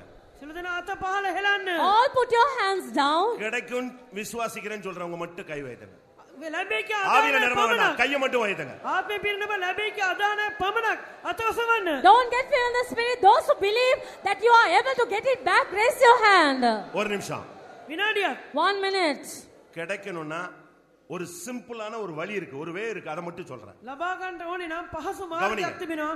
ඒක විතරක් කියන්නම් සවන් දෙන්න. Now if you want to get it back, there is a simple method. I shall teach you what that is. இயேசுவை சபித்தான், යේසුස් වහන්සේට ශාප කරා. He accursed Jesus. இயேசுவை மறுதலித்தான், යේසුස් වහන්සේ නාදුන බව කීවා. He denied Jesus. இயேசுவை எனக்கு தெரியாதுன்னு சத்தியம் பண்ணினான். යේසුස් වහන්සේ අඳුරන්නේ නැහැ කියලා දිවුරන්නට යෙදුනා. He swore saying, I don't know Jesus. இந்த ஊழியமே வேண்டாம் என்று மீன் பிடிக்க போய்விட்டான். මේ සේවය එපා කියලා මසුන් අල්ලන්නටත් ගියා. Saying no to the ministry, he even went back to fishing. இப்ப இயேசு அவனை திபோரியா கடற்கரையில தேடி வர்றார். දැන් තිබේරියස් මූදර අද්දර යේසුස් වහන්සේ සොයා පැමිණිසේක. Now the Lord Jesus comes in search of him in the coastline of Tiberias. ஒரு கேள்வி, එක ප්‍රශ්නයක්. Just one question. அவன் செஞ்ச தப்பெல்லாம் சொல்லவே இல்ல. ඕකල වැරදි මුකුත් කීවේ නෑ. He did not talk about any of his faults. ஒரே கேள்வி, එකම එක ප්‍රශ්නයක්. He asked him one question. நீ என்னை நேசிக்கிறாயா? නුඹ මට ප්‍රේම කරනවාද? Lovest thou me? ஒரு நிமிஷம். එක විනාඩියක්. 1 minute. 3 தரம் கேட்டார். 3 වතාවක් ඇසුවා. He asked him thrice. அவன் பதில் சொன்னான். පිළිතුරු දුන්නා. He gave an answer. நேசிக்கிறேன் என்று சொன்ன உடனே என் ஆடுகளை, என் ஆட்டுக்குட்டிகளை நீ என்னெல்லாம் இழந்தையோ அதெல்லாம் நான் உனக்கு தருகிறேன் என்று சொன்ன தெய்வம் நம்முடைய தெய்வம். ඔබ ආදරේක කීසෙනි. ஹalleluya. සීල නෙමෙයි දෙවි. මාගේ බැක්ග්‍රවුන්ඩ් පෝර්ෂණය කරන්න පාලනය කරන්න කිව්වා දෙවියන් තමයි අපේ දෙවියන් The moment he වහන්සේ. said, Yes, Lord, I love you, our God is such one who says, Look after my sheep. He gave the sheep back over into his hands. எல்லாரும் வாயை திறந்து சொல்லுங்க, இயேசுவே உம்மை நேசிக்கிறேன். සියලු දෙනා කට ඇරලා කියන්නේ යේසුස් වහන්සේ මම ඔබට ප්‍රේම කරමි. All open your mouth and say, Oh Jesus, I love you. எல்லா இழந்து போன வல்லமையும் இப்பொழுதே உனக்கு கிடைக்கும். සියලු නැති කරගත්තා. Riva ரியாராபா கத்தரா. You shall be restored of all the powers that you have lost. ரிமானியாரா கத்தரா.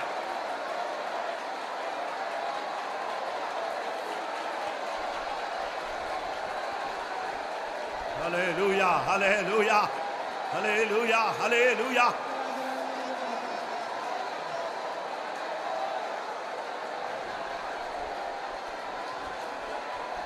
ஹalleluya. ஆமென். ஆமென். ஒரு நிமிஷம். විනාඩියක්. 1 minute. எந்த குறையும் குறித்து நீங்க பயப்படாதீங்க, கவலைப்படாதீங்க. உம்மை நேசிக்கிறேன் சொன்ன உடனே அவ்வளவு மன்னிக்கப்படுகிறது. இழந்து போன எல்லாம் உனக்கு திரும்ப இயேசுவின் நாமத்திலே கொடுக்கப்படுகிறது. කිය ඔබට ප්‍රේම කරමි කිව්වා පස්සේ සියලු අඩුකම් වැරදි සිහිපත් කරන්න ඔබ නැති කරගත් හැම දෙයක්ම නැවත ඔබට දෙනු ලබනවා. You don't worry about any of your faults, any of your shortcomings. The moment you say, Oh Jesus, I love you, everything is given back to you. நீ சொல்லும் பொழுதே ஒரு அபிஷேகம். ඔබ කියන විටම ආලේපයක්. When you say there is an anointing. இயேசுவே உம்மை நேசிக்கிறேன் என்று சொல்லும் பொழுது ஒரு அக்கினி உன்மேல் பற்றும். යේසුස් ඔබට ප්‍රේම කරමි කියන Riva நஹாரியா நமா ரஹாதா. Even as you say, the anointing of the Lord will come upon you.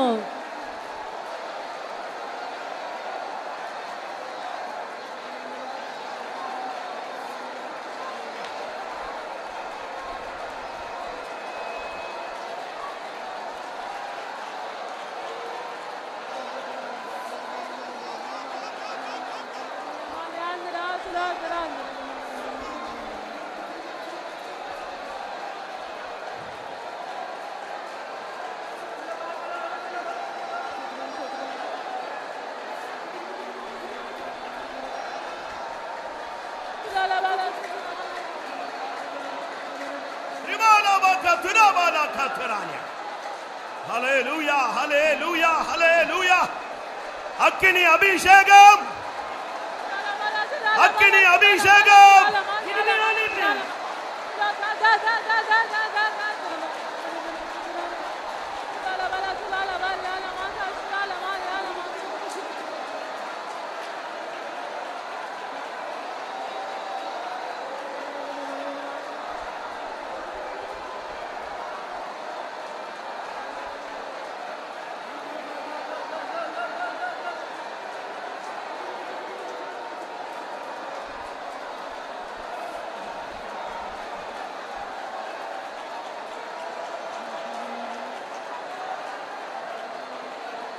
ஆமென். அல்லேலூயா. கொஞ்ச நேரத்துக்கு முன்பாகவே இந்த ஹால்ல ஒரு தூதன் இறங்கி வந்து விட்டான். A little while ago an angel of God descended into this hall. அநேகருடைய நெத்தியிலே அவன் அப்பொழுதே முத்திரை போட ஆரம்பித்து விட்டான். Hallelujah. He had already begun to put a seal upon the foreheads of so many. யாரும் வெறுமையாய் திரும்பி போகாதீர்கள். Nobody should return empty-handed.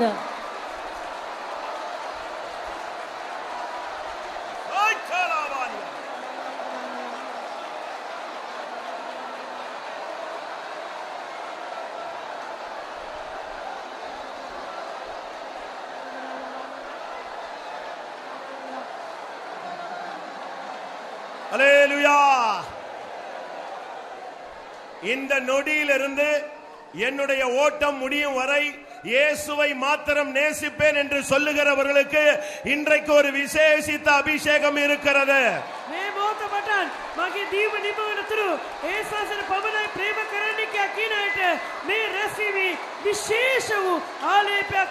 There is a special anointing for all those who come to a decision saying, from this moment onwards till the time I die, I shall love only Jesus. இயேசுவை மாத்திரம் நேசிப்பேன்.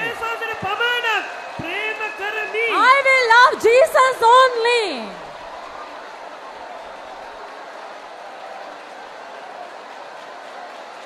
Hallelujah. Hallelujah. Ora bakatramania.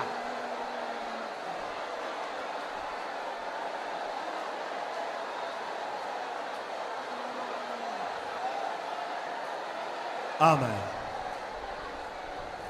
அன்பு கூறுவேன் இன்னும் அதிகமாய் ஆராதிப்பேன் இனியும் ஆவலாய். அன்பு கூறுவேன் இன்னும் அதிகமாய் ஆராதிப்பேன் இனியும் ஆவலாய். அன்பு கூறுவேன் இன்னும் அதிகமாய் ஆராதிப்பேன் இனியும் ஆவலாய். முழு உள்ளத்தோடு ஆராதிப்பேன் முழு பலத்தோடு அன்பு கூறுவேன் ஆராதிப்பேன் ஆராதிப்பேன் ஆராதிப்பேன் ஆராதிப்பேன் ஆராதிப்பேன் ஆராதிப்பேன். அல்லேலூயா அல்லேலூயா. பிரியமானவர்களே ஒரு நிமிஷம். Dear ones, 1 minute. அல்லேலூயா. யாரும் கண்ணை திறக்காதீங்க. Don't open your eyes. எல்லாரும் ஒருமனப்பட்டு இப்ப ஆராதிக்க போகிறோம். இலங்கை அசைய போகிறது.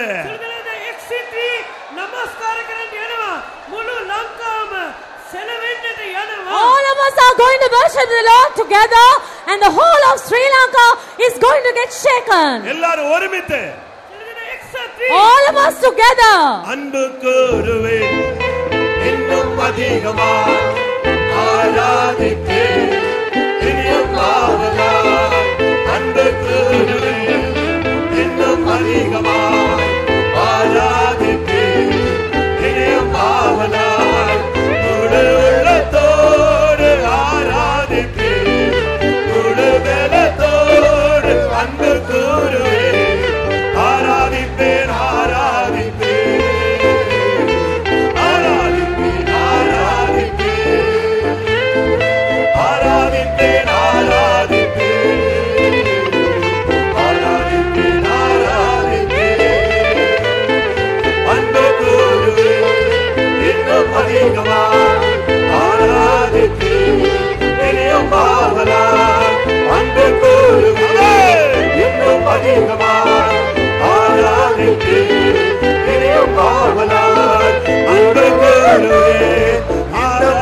அதிகமாய் ஆராதிப்பேன் இன்னும் ஆவலாய் அன்பு கூறுவேன் இன்னும் அதிகமாய் ஆராதிப்பேன் இன்னும் ஆவலாய் அன்பு கூறுவேன் இன்னும் அதிகமாய் ஆராதிப்பேன் இன்னும் ஆவலாய் அன்பு கூறுவேன் இன்னும் அதிகமாய் ஆராதிப்பேன்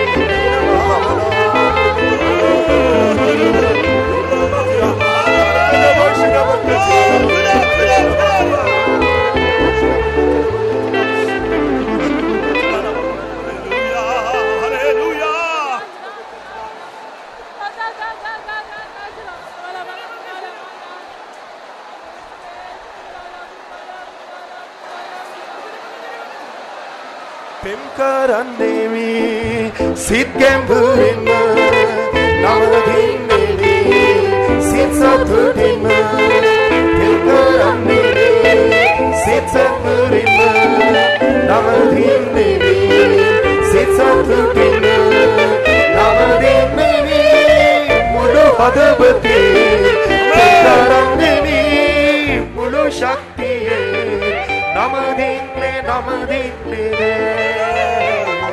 namadinne namadinne de oh namadinne namadinne de namadinne namadinne de oh pemkaranemi sitsamburinne namadinne sitsathudinne pemkaranemi sitkemburinne namadinne sitsathudinne pemkaranemi sitkemburinne namadinne sitsathudinne pemkaranemi sitkemburinne namadinne sitsathudinne pemkaranemi sitkemburinne namadinne sitsathudinne pemkaranemi urakana bakatira bakatira maria urakana bakatira bakatira bakatira maria urakana bakatira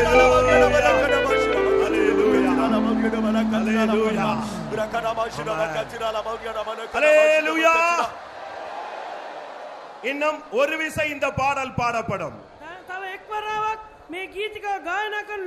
This song is going to be sung just once more. இப்ப பாட போறது யார் தெரியுமா? Do you know who is going to sing it now? உன்னுடைய ஆத்துமா பாட போகிறது. உன்னுடைய Your soul ஆவி is பாட going to sing போகிறது. it. Your spirit is going to sing it. Pemkaranemi sitkemburinne namadinne sitsathudinne Pemkaranemi sitkemburinne namadinne sitsathudinne namadinne mulu hadavate Pemkaranemi mulu shaktiye namadinne namadinne namadinne namadinne oh namadinne namadinne namadinne namadinne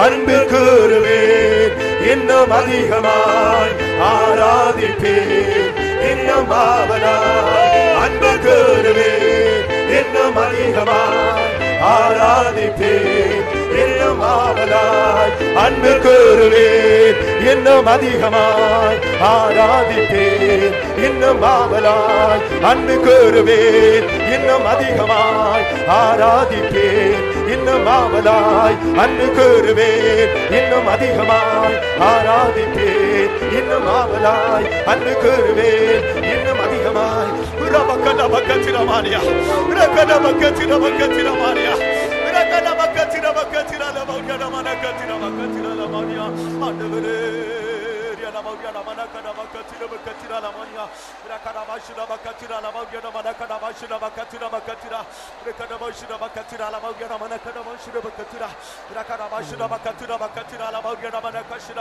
உரகன பாஷுன பக்கத்திர பக்கத்திர லமௌயன மனக்கஷிர உரகன பாஷுன பக்கத்திர பக்கலமௌயன மனக்கன பாஷுன பக்கத்திர உரகன பக்கத்திர லமௌயன மனக்கன பாஷுன பக்கத்திர பக்கத்திர உரகன பாஷுன பக்கத்திர பக்கத்திர லமௌயன மனக்கன பாஷுன பக்கத்திர உரகன பாஷுன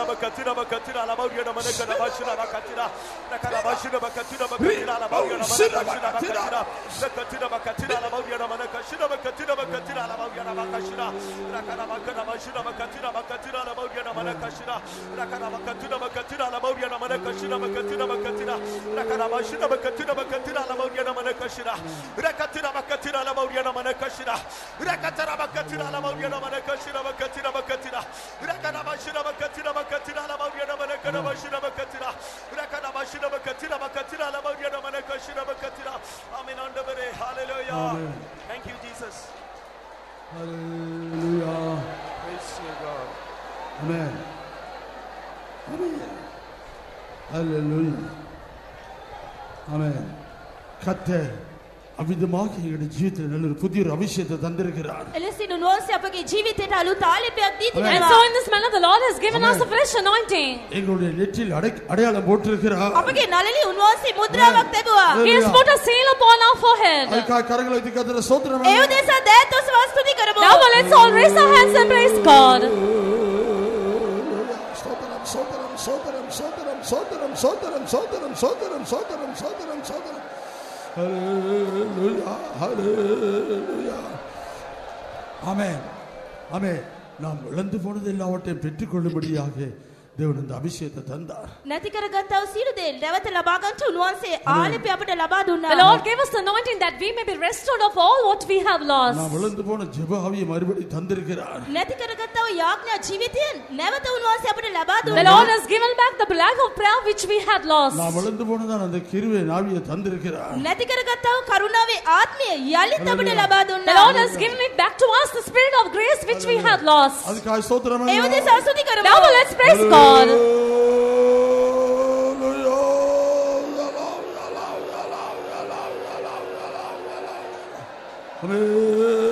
Hallelujah, hallelujah.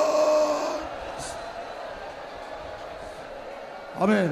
இயேசுவை நேசிக்கிறதான அந்த உள்ளத்தை தந்திருக்கிறார். அதுக்காக ஸ்தோத்திரம். යේසුස් වහන්සේට ප්‍රේම කරන්නා වූ එම ඇතුළාන්තය උන්වහන්සේ අපට ලබා දුන් නිසා ස්තුති The කරමු. Lord has given us a heart to love Jesus, for which let's all praise God.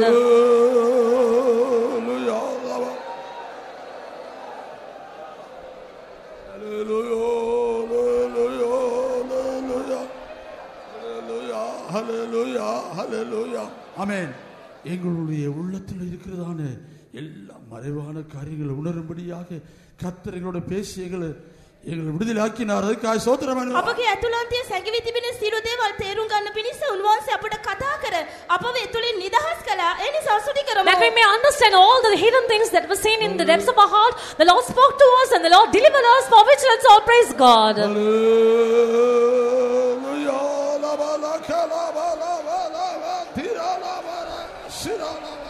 Hallelujah. Amen. Hallelujah. Hallelujah.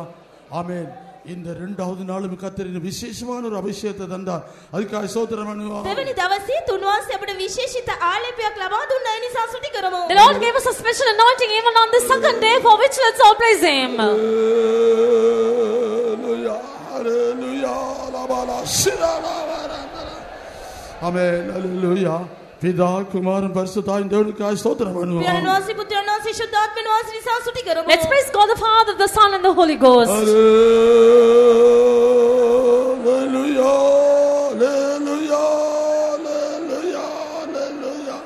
Hallelujah. Hallelujah. Hallelujah.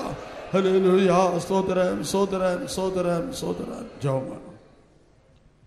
ශුද්ධෝපියාණෙනි අපි වහන්සේට ස්තුති කරනවා. මේ බයිබල් පාඩමාලාවේ දෙවෙනි දවසේදී අප එක් රැස් කළ නිසා අපි වහන්සේට ස්තුති කරනවා. ඔබගේ හස්තය අප මැදදී කර තිබෙන නිසා අපි වහන්සේට ස්තුති කරනවා.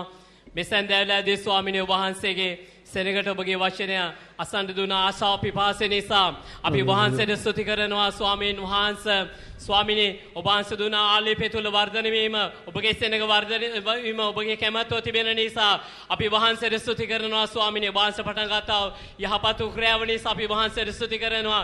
ස්වාමිනේ ඔබගේ සෙනග ජයෙන් ජයට මඟ පෙන්වන්නට කැමති වෙන නිසා අපි වහන්සේට ස්තුති කරනවා. ඔබ වහන්සේ අපට දුන සදාකාලික බලාපොරොත්තු නිසා අපි වහන්සේට ස්තුති කරනවා. ස්වාමිනේ ඔබගේ හස්තයේ හැසිරෙන්න උදව් කරන්න. කිසිම කෙනෙක් මානසික ලෙස ජීවත් නොවෙන්න ඕනේ ස්වාමිනේ. ඔබගේ මුළු කැමැත්තට බාර වෙලා ස්වාමිනේ. ඔබට මුළුමනින්ම ප්‍රේම කරමින් අන්තිම දක්වා විශ්වාසවන්තව සිටින්න ඔබ වහන්සේ උදව් උපකාර කරන්න ස්වාමිනේ. ඔබගේ වචනේ හැමදෙනාගේ සිත් තුළ ක්‍රියා කරන්න සලසන්න. ඔබගේ ආලිපේ බලවත්ව ස්වාමිනේ ගින්නක් ලෙස ක්‍රියා කරන්න එකිනෙකා තුළ සලසවන්න. හැමදෙනා පිරිසුදු කරන්න ඔබගේ මේ දර්ශනය දෙන්න. කිසිවෙක් විනාශ වන්න ඉඩ නොදෙන්න. ඒ තේජවත් උදාසර අපවත් මුළු සභාව සූදානම් කරන්න. මේ සෑම දෙයක් මිලණි තාතු මේ ස්වාංශගේ නාමයෙන්. ஆமென். கர்த்தாவே இந்த அபிஷேகத்தினுடைய கூட்டத்தினுடைய 2வது நாளுக்கு நீங்களை கொண்டு வந்து ஆண்டவரே எங்களுடைய உள்ளான மனுஷனுடைய நிலவரங்களை எங்களுக்கு உணர்த்தி தந்த எல்லா கிருபைகளுக்காக நன்றியோடு துதிக்கிறோம் சாமி. நாங்கள் ஏதோ கர்த்தாவே இவ்வளவு ஆவிக்குள்ளே நடக்கிறது போல நடந்தாலும் காண்பித்தோம். ஆனால் நம்முடைய வார்த்தையின் மூலமே விட்டு பார்க்கும் பொழுது எங்களுடைய ஜீவிதத்தில் எவ்வளவு குறைவு இருக்கிறது அதனை விளங்கப்படுத்தி தந்து எங்களுக்கு உணர்த்தி கர்த்தாவே எங்களை சரிபடுத்தி அந்த 3வது அபிஷேகத்துக்களாக எங்களை வழி நடத்துறதுக்காக நன்றியோடு துதிக்கிறோம் ஐயா. கர்த்தாவே சுவாமி எங்களுடைய நெற்றில் அடையாளம் போட்டிருக்கிறதுக்காக நன்றியோடு வாழ்த்துறோம் கர்த்தாவே.